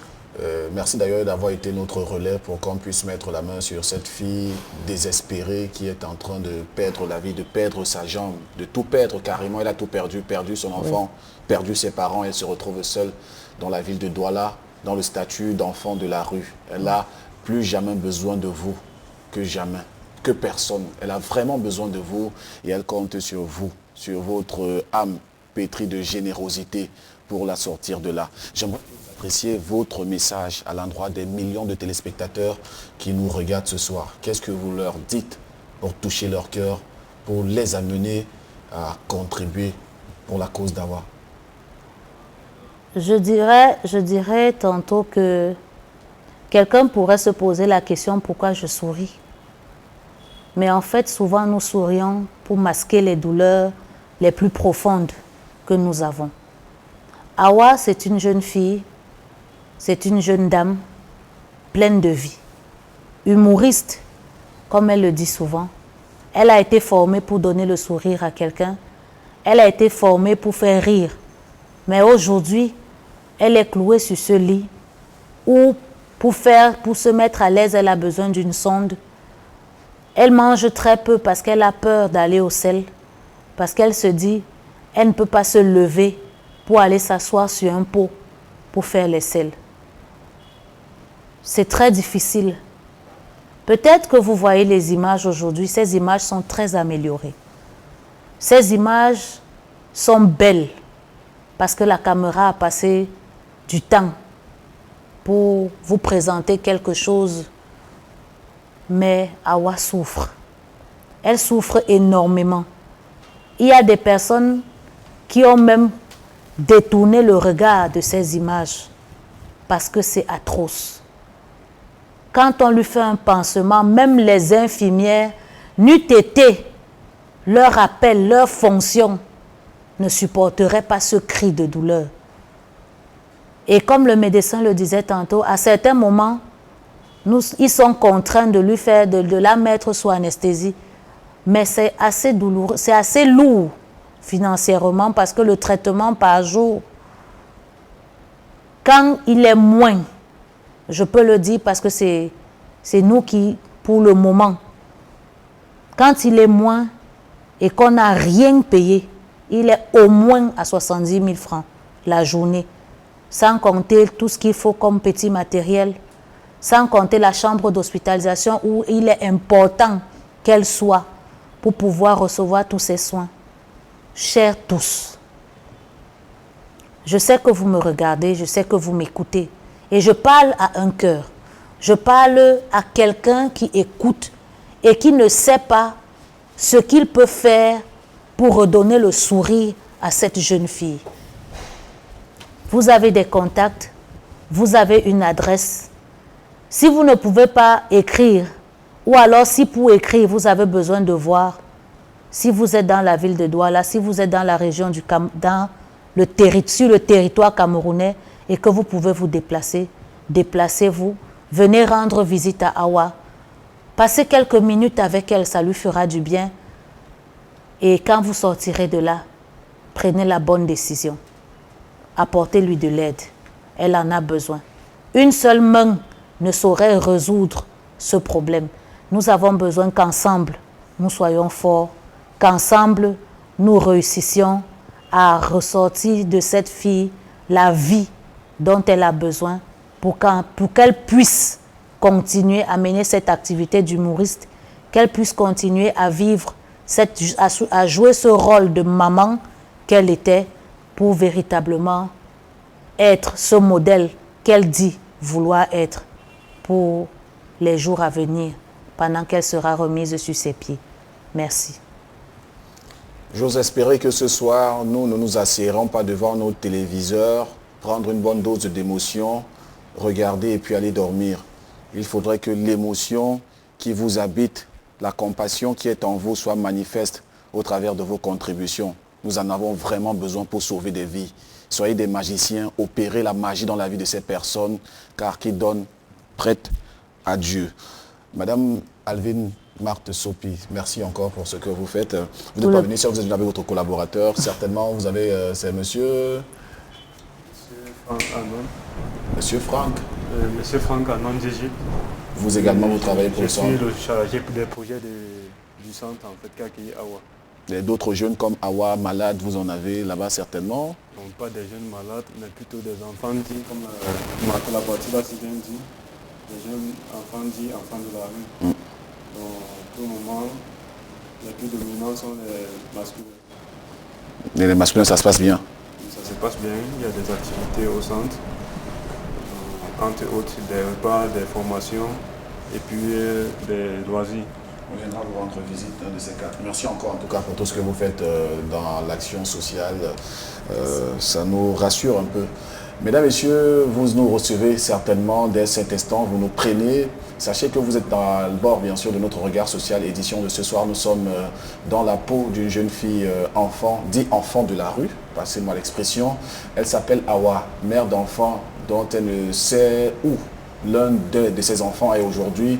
Elle est orpheline de père et de mère. Elle se retrouve dans un tourment. Elle a besoin plus que jamais de nous, de notre sincérité de cœur, pour qu'on puisse lui apporter ce dont elle a besoin. Elle a besoin d'un miracle pour que sa jambe puisse être rétablie. N'hésitez pas à donner, donner et donner encore. Docteur Gadieu, certainement quelque chose avant de passer sur Awa? Ben, pas grand-chose en fait. Comme on a dit, l'essentiel a été dit.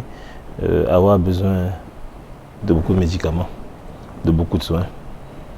Et l'aide de toute aide sera la bienvenue. De notre côté, nous ferons aussi notre mieux. Et en tout cas, toute aide sera bienvenue. Et vous l'avez toujours bien fait, votre mieux. Docteur Taka, quelque chose après bien sûr cette histoire, ce récit vécu à travers les images, c'est le récit bien sûr sur Awa. Qu'est-ce que vous en dites? Ce que je vais dire en fait, c'est que déjà, nous vivons dans un monde assez impartial et beaucoup de nos frères, sœurs, enfants sont dans la rue. C'est assez compliqué pour eux qui vivent des situations que nous pouvons imaginer au quotidien. Déjà, c'est une bonne chose, c'est un bon élan de l'association de pouvoir prendre en charge ces enfants, pouvoir les aider dans ce qu'ils puissent avoir un semblant de vie déjà. Et je peux encore emboîter le pas en disant que s'il faut revenir sur le cas des blessures, des brûlures, c'est que s'il peut y avoir des formations continues de sensibiliser la population sur des formations continues en sécurisme pour certains cas comme ça, pour qu'une erreur comme celle qui s'est passée avec le cas d'Awa ne puisse se répéter, comment se comporter face au cas des brûlures, des traumatisés de la route, des AVC, tout ce qui se passe comme atteinte ou maladie que nous pouvons éviter qu'elles se compliquent au quotidien. Déjà, Awa est d'un état assez compliqué. toute aide sera la bienvenue. Toute aide sera la bienvenue et vous savez comment ça se passe par les canaux où il faut nous envoyer vos contributions. Vous savez, Regard Social, c'est aussi aller dans des familles qui sont déchirées par le drame, par l'horreur, apporter du soutien à ces familles, leur permettre de pouvoir sourire, rire et pouvoir aussi regarder la lumière dans les yeux.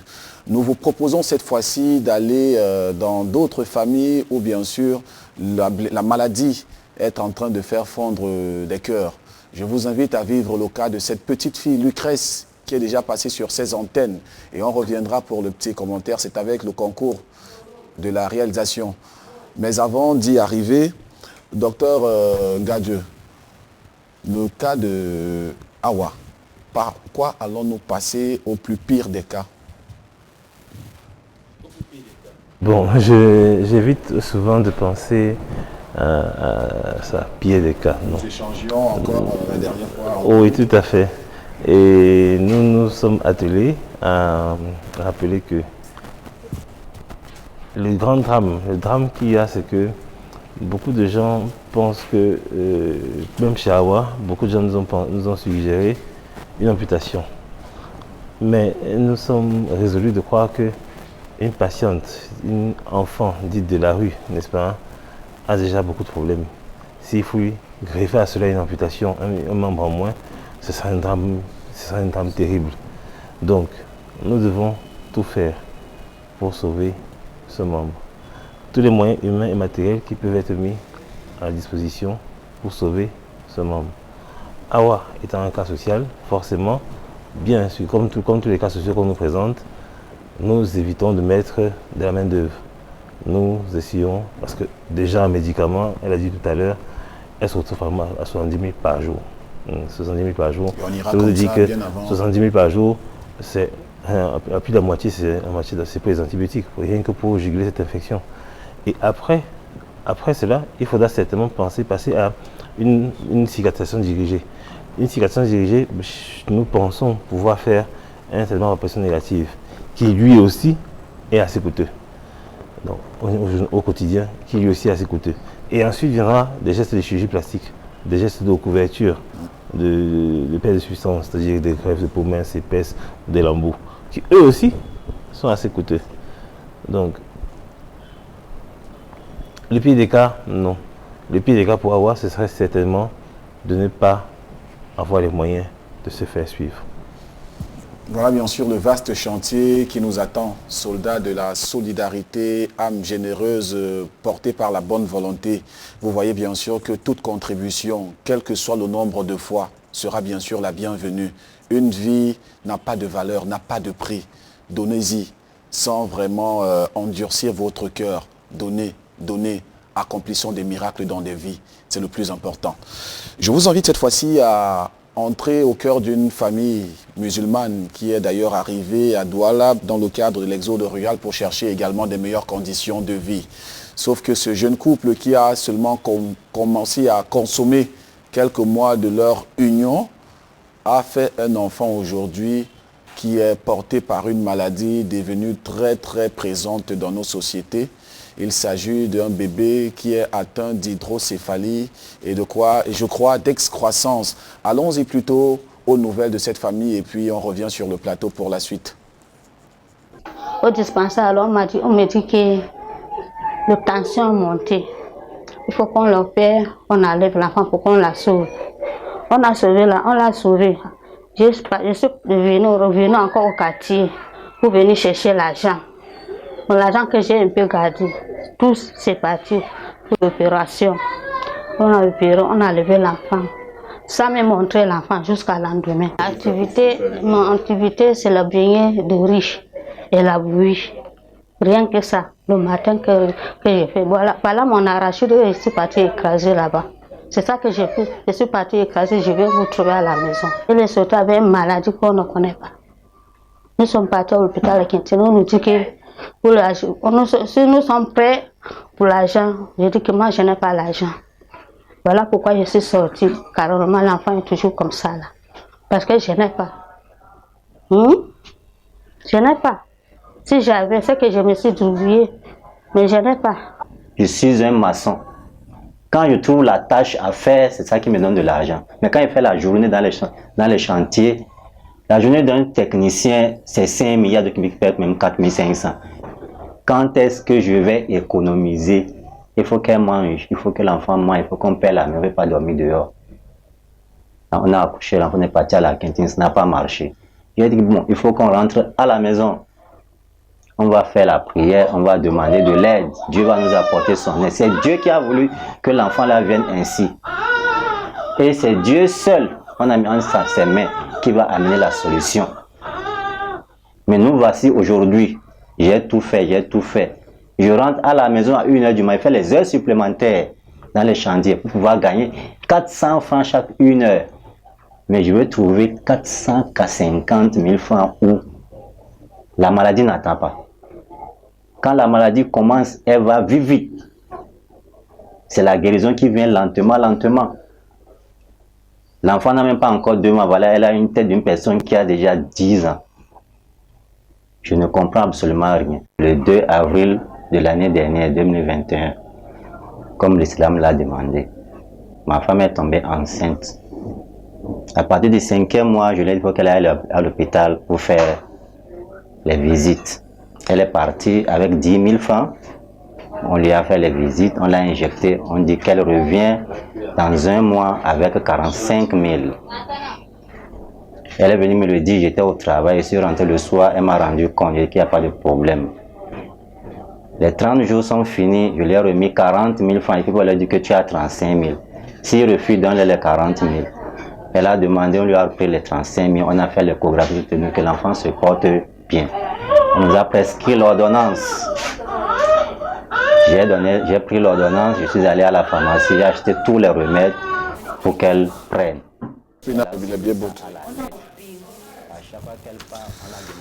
Voilà bien sûr le couple Abdoulouaziz, un couple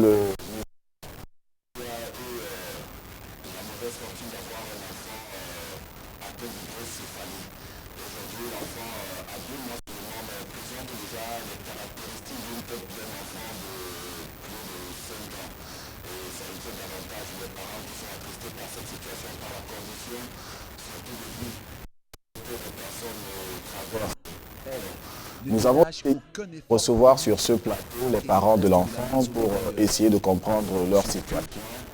Lorsqu'il faut solder le loyer, c'est un petit soleil qui nous amène un gros sourire.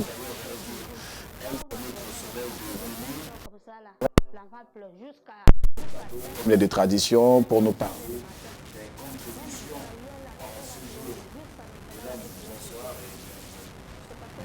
Bonsoir mon astre de minuit et bonsoir à tous les soldats de la solidarité. Avant de parler du petit bébé du couple Aziz, je vais d'abord faire une brèche sur le cas de la jeune Awa qui a été présentée sur ce plateau. Cette jeune fille qui a quitté la ville, qui a quitté la guerre du Nozo et qui a actuellement une blessure vraiment très pathétique à voir, raison pour laquelle les images tellement choquantes ont été floquées sur ce plateau pour essayer de calmer la sensibilité de nos chers soldats de la solidarité.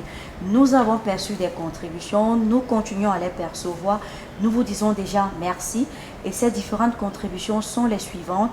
Awowo 1000 francs, Chrétienne KRM 10 000, Philomène Kedi Ewan 1000 francs, Famille Namo 4 000, Boris Asakwe 1500, Ulrich Pagnol Tezam Tchekamo 1000 francs, Kemenye Alès 3 000, Étienne André Chosa 2500, Elvi Ketamjon 4000 francs, Clovis Zibi Menjon 2000 francs, Anonyme 10 000 francs, Lucom Bikusu Zengen 1000 francs, Antoinette Konko 5000 francs.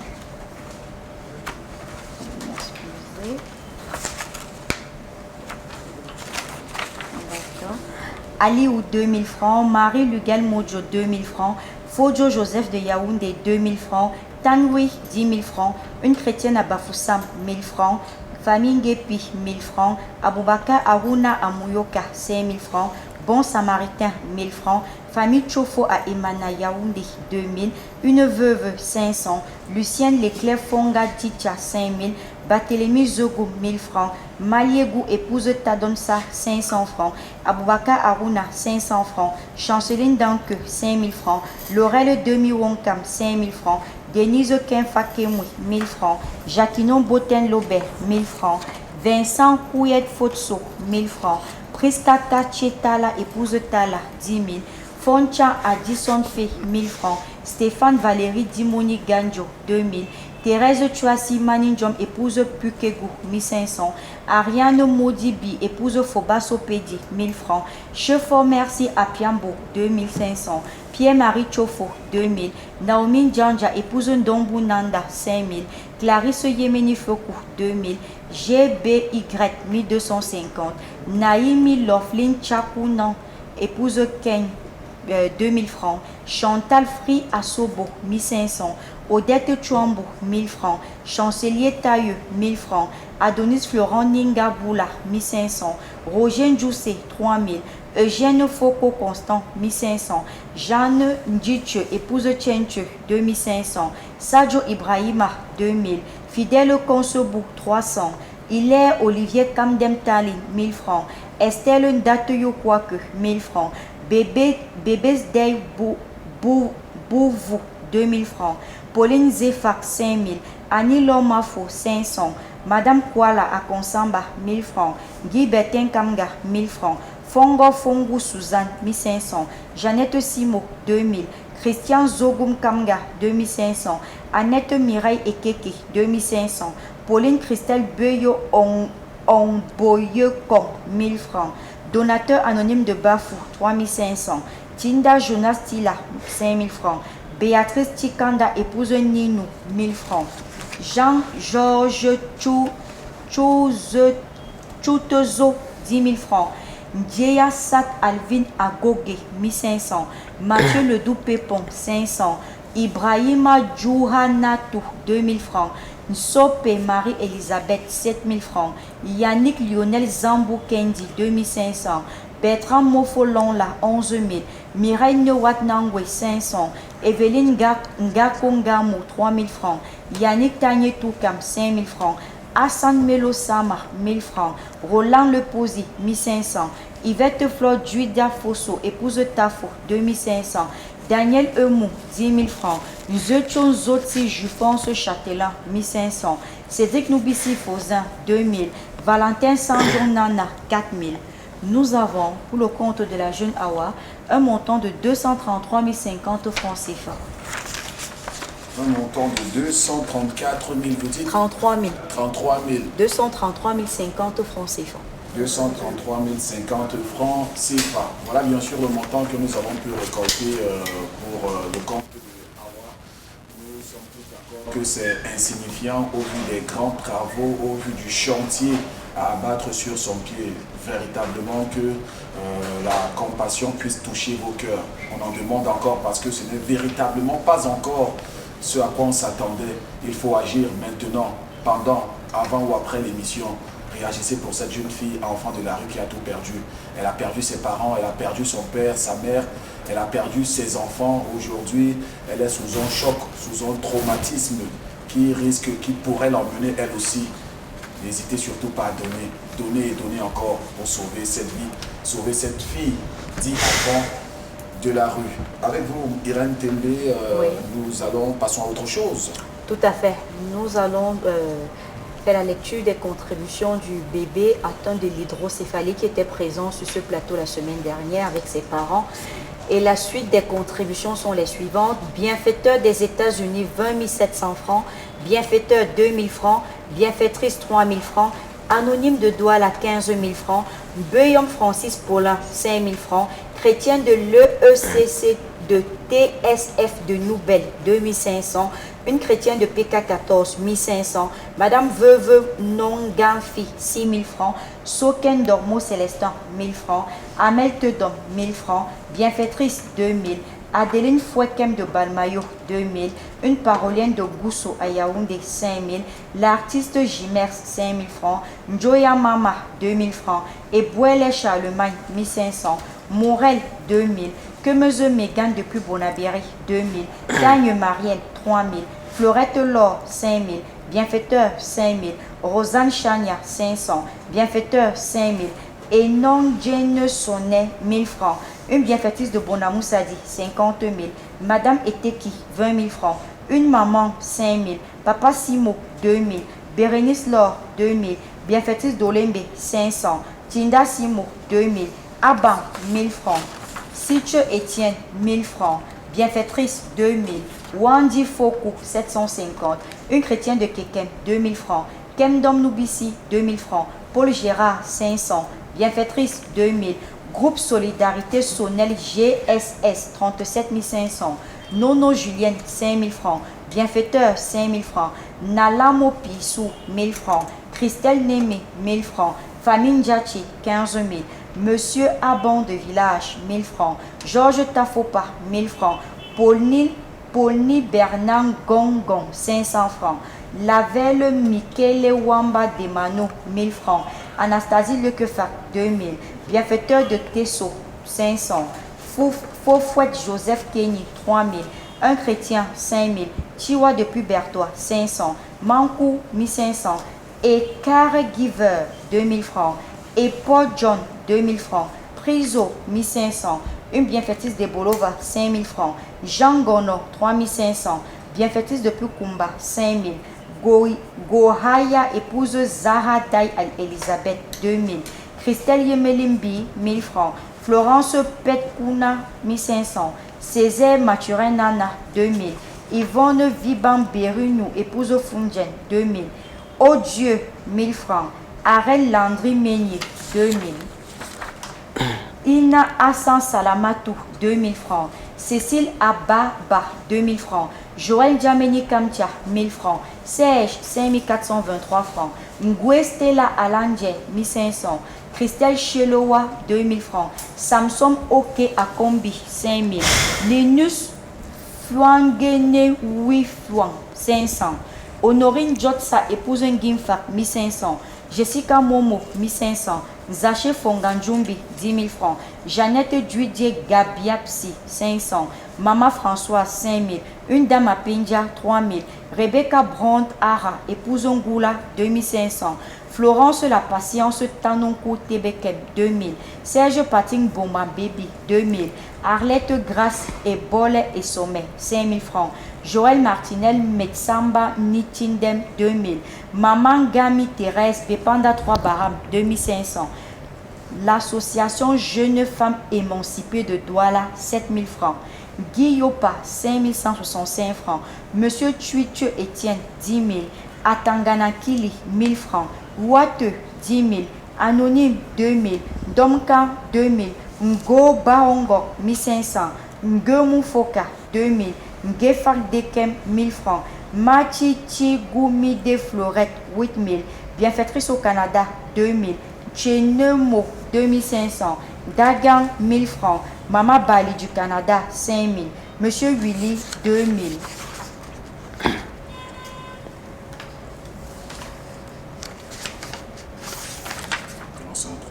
Oh oui, je me retrouve. La page a été imprimée 2 fois. Donc, nous avons un montant de 740 223 francs pour le cas du bébé hydrocéphalé. Il est à noter qu'en même temps, il a une tête qui prend du volume et en même temps, il a une boule derrière son dos, encore appelée en termes médicaux spina bifida. Donc, chers téléspectateurs, chers âmes de bonne volonté, il est temps pour nous de mettre cette machine de la solidarité en marche via les numéros de téléphone qui s'affichent au bas de votre petit écran, à savoir le 690 50 50 94 ou le 675 35 25 16 et de bien vouloir préciser par message votre nom, le cas social pour lequel vous êtes en train de contribuer, ainsi que le montant contribué. Et sachez que vous avez la possibilité de contribuer pour tous les cas sociaux présents sur ce plateau. Il vous suffit simplement d'envoyer votre geste et de préciser que c'est pour tous les cas sociaux. Là, nous allons effectuer le partage parce que nul n'a le droit d'être heureux tout seul. Merci encore pour cette formule. Alors, nous sommes à 740 223 le bébé atteint d'hydrocéphalie. C'est déjà une contribution qui peut permettre à ce qu'on puisse entrer déjà dans une prise en charge, Madame Tembe. Tout à fait. Nous avons déjà l'aval du docteur Kamta, qui a l'habitude d'effectuer ce type d'opération. Cette opération est un succès d'ignorement avec le cas de bébé Grace Daniela, dont il a opéré l'hydrocéphalie ainsi que le spina bifida. Il renouvelle encore sa confiance avec Regard Social. Donc d'ici la semaine prochaine, les parents de ce bébé iront à la rencontre du docteur Kamta pour une première prise de contact ainsi que pour les différents examens pour voir maintenant dans quelle optique on pourra effectuer l'opération. Et nous vous en dirons des nouvelles. Vous aurez des nouvelles, bien sûr, du cas de bébé atteint d'hydrocéphalie. Alors, docteur Gadje, est-ce que lorsqu'on a l'hydrocéphalie, forcément, ce qu'on appelle cette croissance qui est forcément, cela implique cela, ou alors ce sont des complications qui nous font arriver jusque-là? Ben non, ce n'est pas des complications, c'est deux problèmes distincts, spina bifida et hydrocéphalie. L'un sans l'autre, ça arrive. Et qu'est-ce qui explique ça, cette bosse sur le dos? Alors, il y a des termes très scientifiques, non fermeture de la corde. En bref, ça arrive. Ça arrive à certains, ça n'arrive pas à d'autres. Voilà. C'est une malformation, c'est-à-dire que il y a eu un problème au cours de la formation. Donc c'est une malformation. Qui n'affecte pas forcément, qui n'est pas en relation directe avec l'hydrocéphalie? Non, pas particulièrement. On a les chances de pouvoir mettre cet enfant, certes les séquelles pourront survenir, mais... Oui, mais nous avons au Cameroun de très bons neurochirurgiens. Et je pense qu'ils prennent vraiment bien en charge ce genre de cas, aussi bien les spina bifida, aussi bien les hydrocéphalies. Donc pour ce cas, personnellement, je ne suis pas inquiet. Nous sommes déjà rassurés que cela va bien se passer, que cela va nécessiter 2 à 3 opérations par là. Docteur, pour le cas de ce bébé, ça pourra aller un peu plus. Je ne me prononcerai pas sur... On solliciter bien sûr l'aide de ces personnes. Je vais me prononcer sur la chirurgie d'une autre personne. Ouais, il fera en un temps, en 2 temps, il appréciera. Ce qui est sûr, je sais que le docteur Kamta, comme on l'avait dit, fera ce qu'il y a de mieux pour le patient.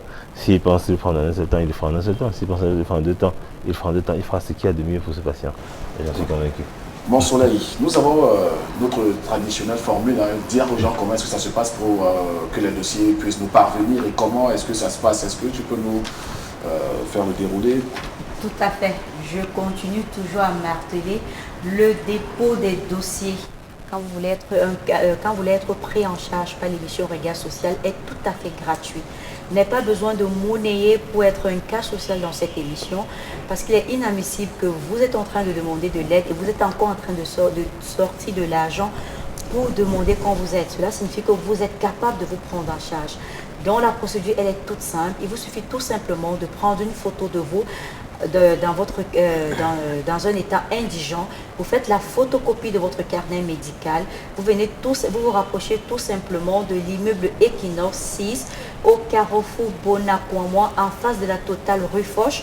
Vous vous dirigez tout simplement vers cet immeuble et vous demandez le bureau de Regard Social. On vous dirigera tout simplement vers mes bureaux et là vous déposez votre dossier et surtout armez-vous de patience. Quand vous déposez votre dossier, n'appelez surtout pas, nous sommes conscients, mais malheureusement, comme je le dis souvent, nous n'avons que 4 émissions par mois et vous êtes tellement nombreux que nous avons déjà au compteur plus de 5000 dossiers. Et s'il faille chaque semaine mettre un cas, vous convenez avec moi que cela nous prendra parfois 2 à 3 ans. Raison pour laquelle quand vous déposez, on vous dit souvent ça peut prendre 6 mois, 7, 8, voire même 1 an avant qu'on ne vous appelle. Donc soyez tout simplement patient. Armez-vous de patience, je vous en prie. Puisque nous sommes partis sur un principe de calendrier, donc ça veut dire on part par classification des cas selon comme ils nous sont parvenus. Donc soyez vraiment patients et puis ça va s'opérer, tout va se faire pour que vous puissiez vous aussi avoir droit au bonheur, avoir droit à votre tour de chance, on va dire ça ainsi. Alors, on passe à toute autre chose, oui, Madame Tembe. Je voulais d'abord préciser, je t'en prie. Toujours dans le cas des dépôts des dossiers, généralement quand on présente un cas à l'antenne, Je vais prendre par exemple le cas de l'hydrocéphalie. Cette semaine, cela signifie qu'à partir de demain, tous les dossiers que je vais recevoir seront uniquement les dossiers des enfants atteints d'hydrocéphalie. N'attendez pas, s'il vous plaît, qu'on présente un cas à l'antenne avant que vous dirigez vers le regard social. N'attendez non plus que le cas se dégrade, soit dans un état franchement déplorable, avant que vous demandiez de l'aide. Quand vous sentez que vous n'en pouvez plus, rapprochez-vous tout simplement de l'équipe de regard social. Parce que plus rapidement le cas est pris en charge, plus nous avons des solutions appropriées et plus la guérison arrive. Mais lorsque vous retardez, nous avons fort peu de chances que ce cas puisse avoir franchement un rétablissement dans la mesure de ce que nous attendions. Donc, s'il vous plaît, quand vous sentez que ça ne va pas, rapprochez-vous tout simplement. Cela ne signifie pas que vous aurez un mal de tête à la maison. Vous allez dire, ah, Regard Social a dit qu'on doit se diriger quand on a un mal de tête. Non, nous sommes là pour les personnes vraiment en cas d'indigence, c'est-à-dire des personnes qui n'en peuvent plus, qui ne peuvent même plus se prendre en charge, même sur le plan nutritionnel.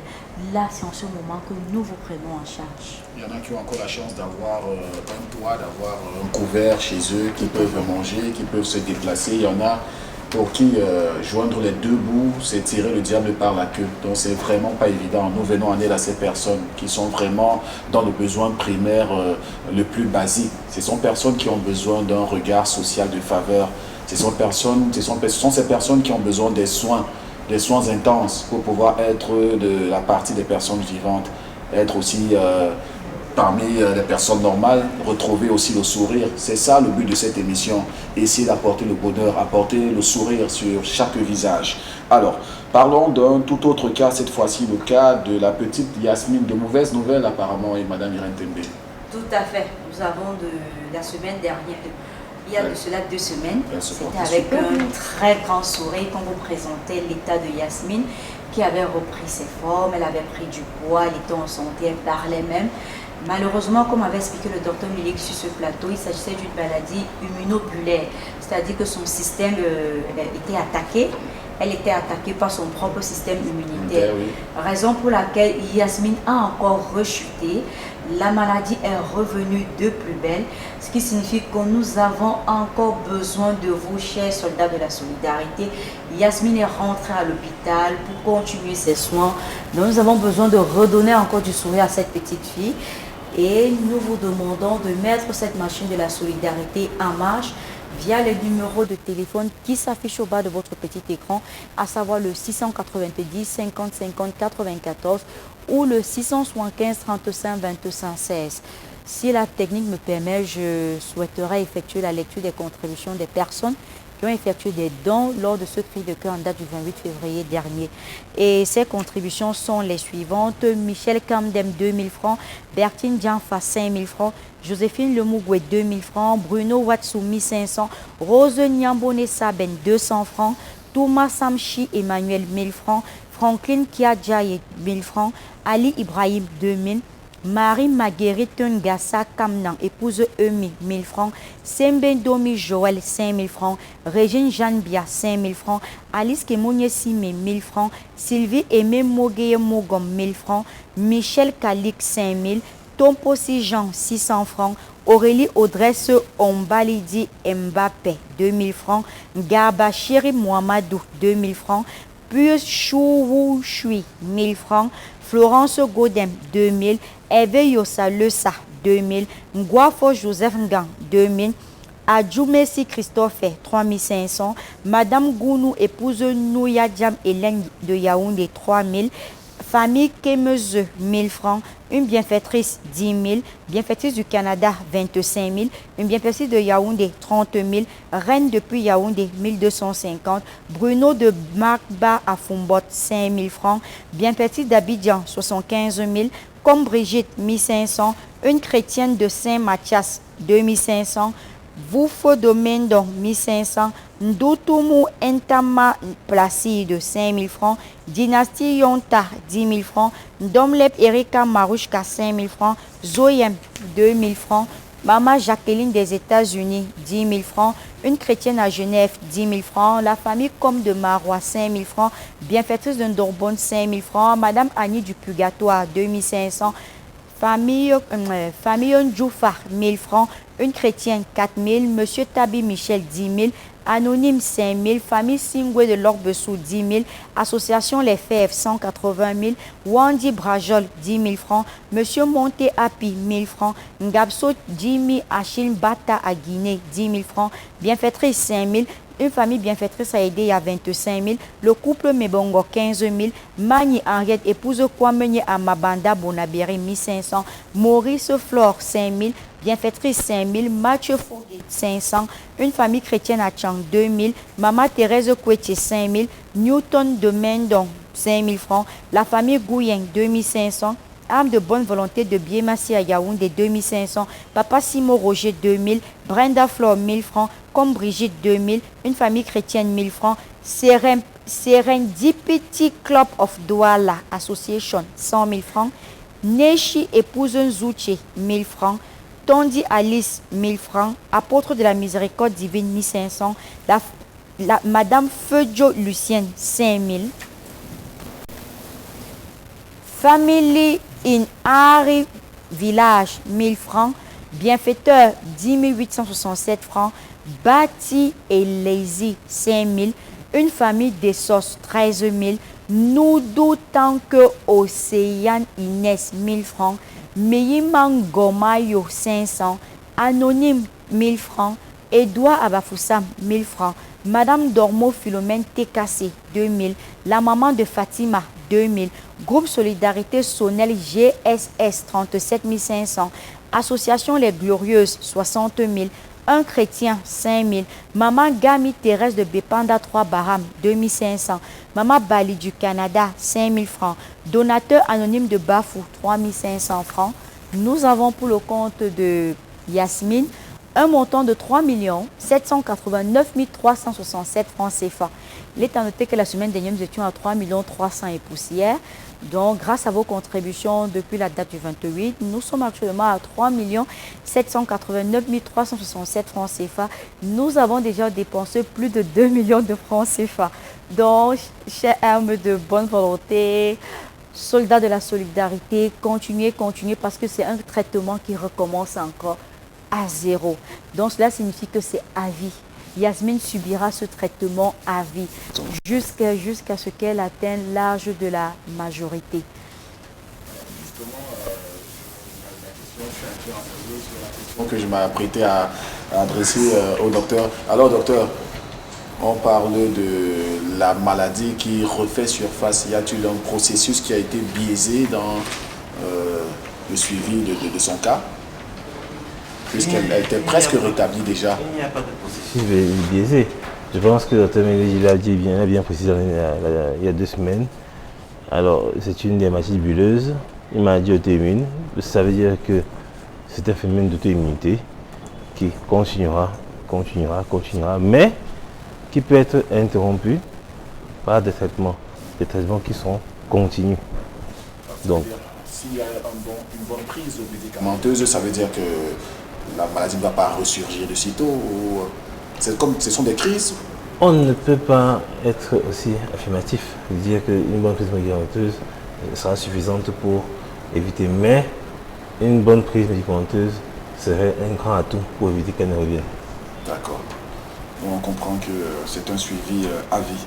Alors, Irène, ma chère, on passe à autre chose peut-être?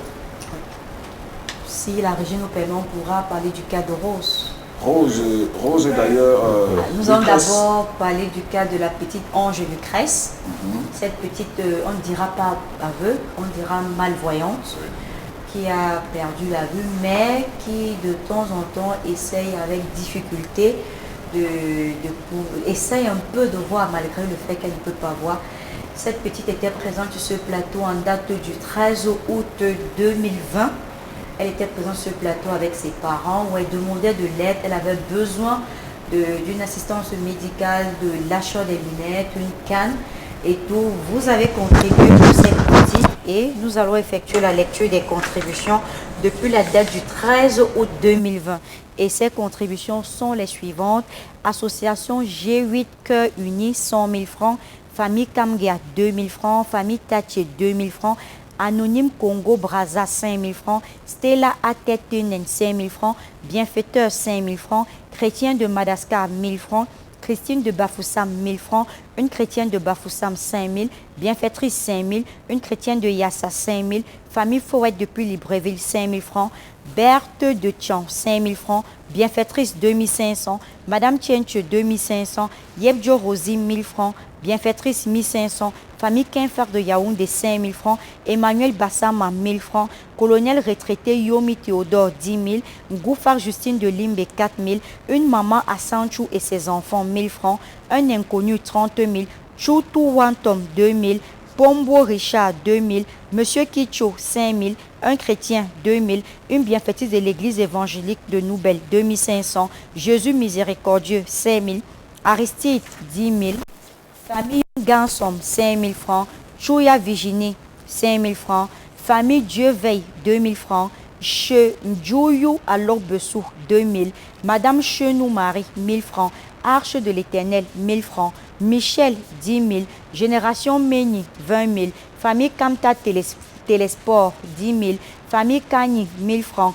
Terminal S1 du collège Liberman, 17 000 francs CFA. Du collège Liberman de M. Massen, 17 000 francs CFA. Kankou Wag Asemtou, 1 000 francs. Steve Toyo, 650. Richard Ongla Kadal, 4 000. Georgette Simeni Marie, 2 000. Anne Berlin Tchafar, 2 000. Léopold Kamga, 5 000. Alès Chamdep, 5 000. Grâce Lord Chofak, 1 000 francs. Bienfaitrice, 6 000.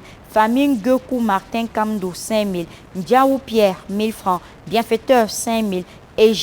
Et GJ 5 000.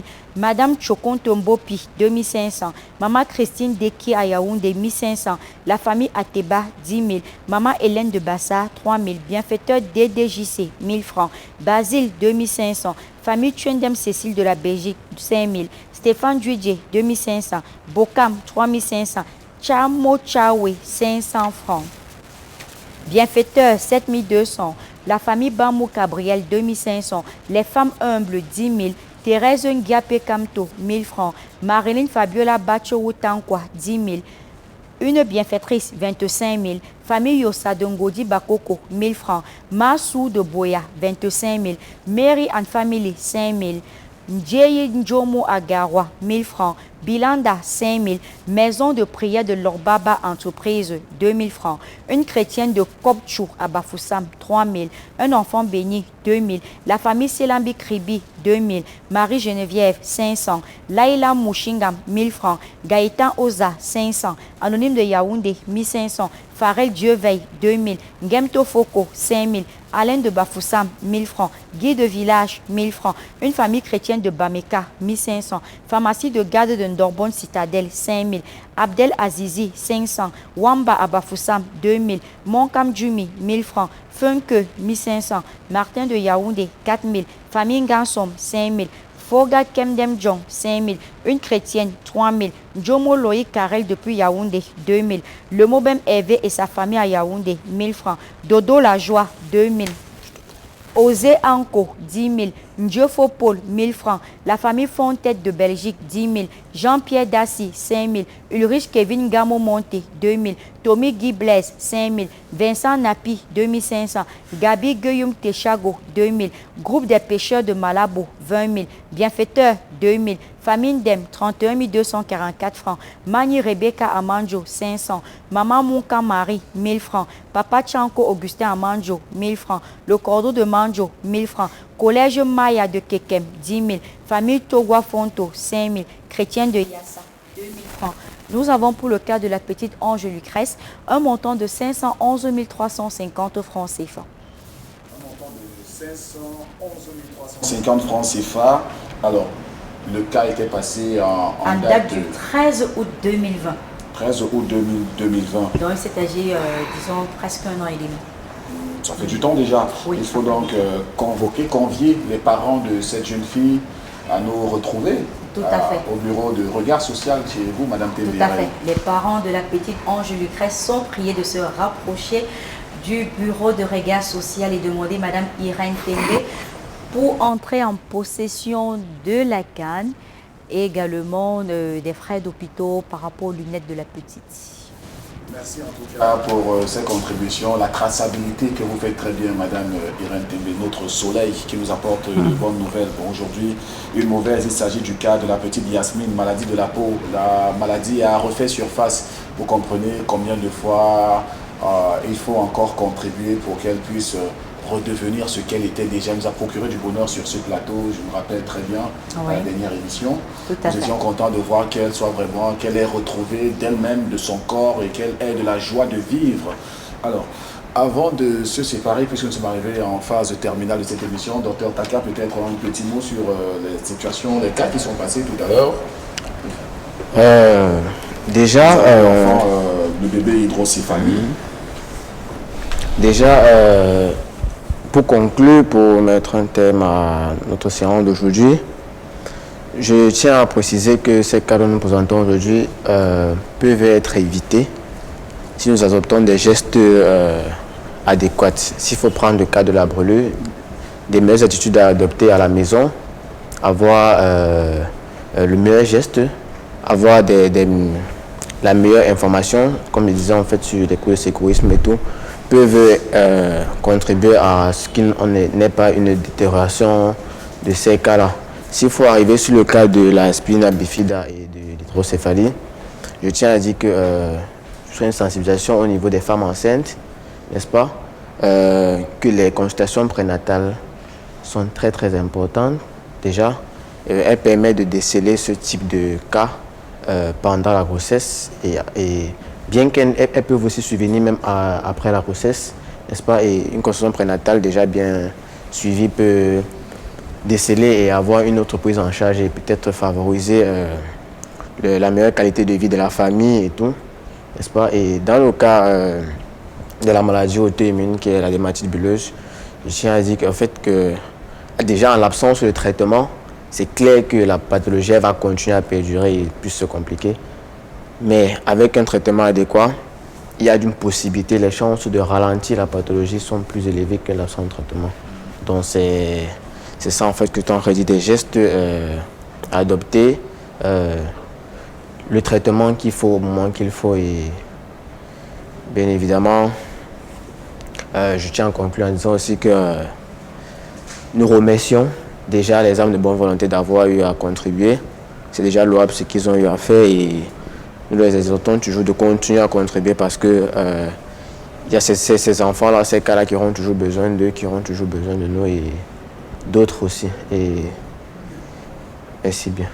Surtout lorsque on a l'amour du prochain, lorsqu'on se dit être créé sous l'aile ou encore sous la forme de Dieu, on doit avoir l'amour de son prochain, car le prochain est celui qui représente directement notre Dieu. Il faut aider l'autre. Moi, je crois que c'est le meilleur commandement. Celui que moi, je pense, le meilleur. Si on aime autrui, on pourra bien sûr venir en aide à autrui. On ne peut pas dire, on ne peut pas prétendre aimer autrui sans pour autant comprendre ce que cette personne vit. Alors, docteur Francis Gadieu, merci encore. Mot de fin avant de se séparer.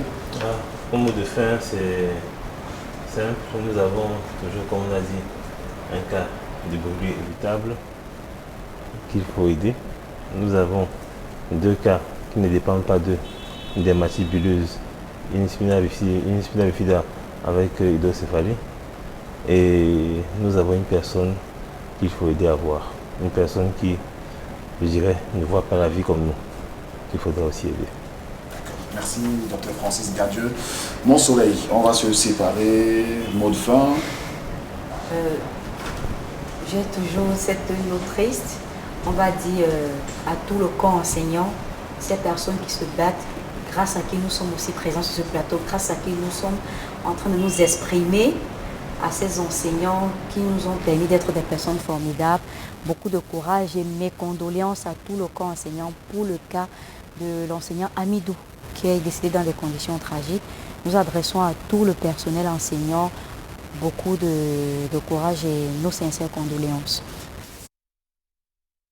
toi pour dire que nous sommes bien sûr le produit de leur formation. Comment ne pas honorer ces personnes qui ont su faire des honnêtes personnes, des personnes aussi valables et vaillantes dans notre société. Je crois qu'il faut s'incliner et leur donner le respect que ces enseignants méritent véritablement. Surtout, regarder leurs conditions.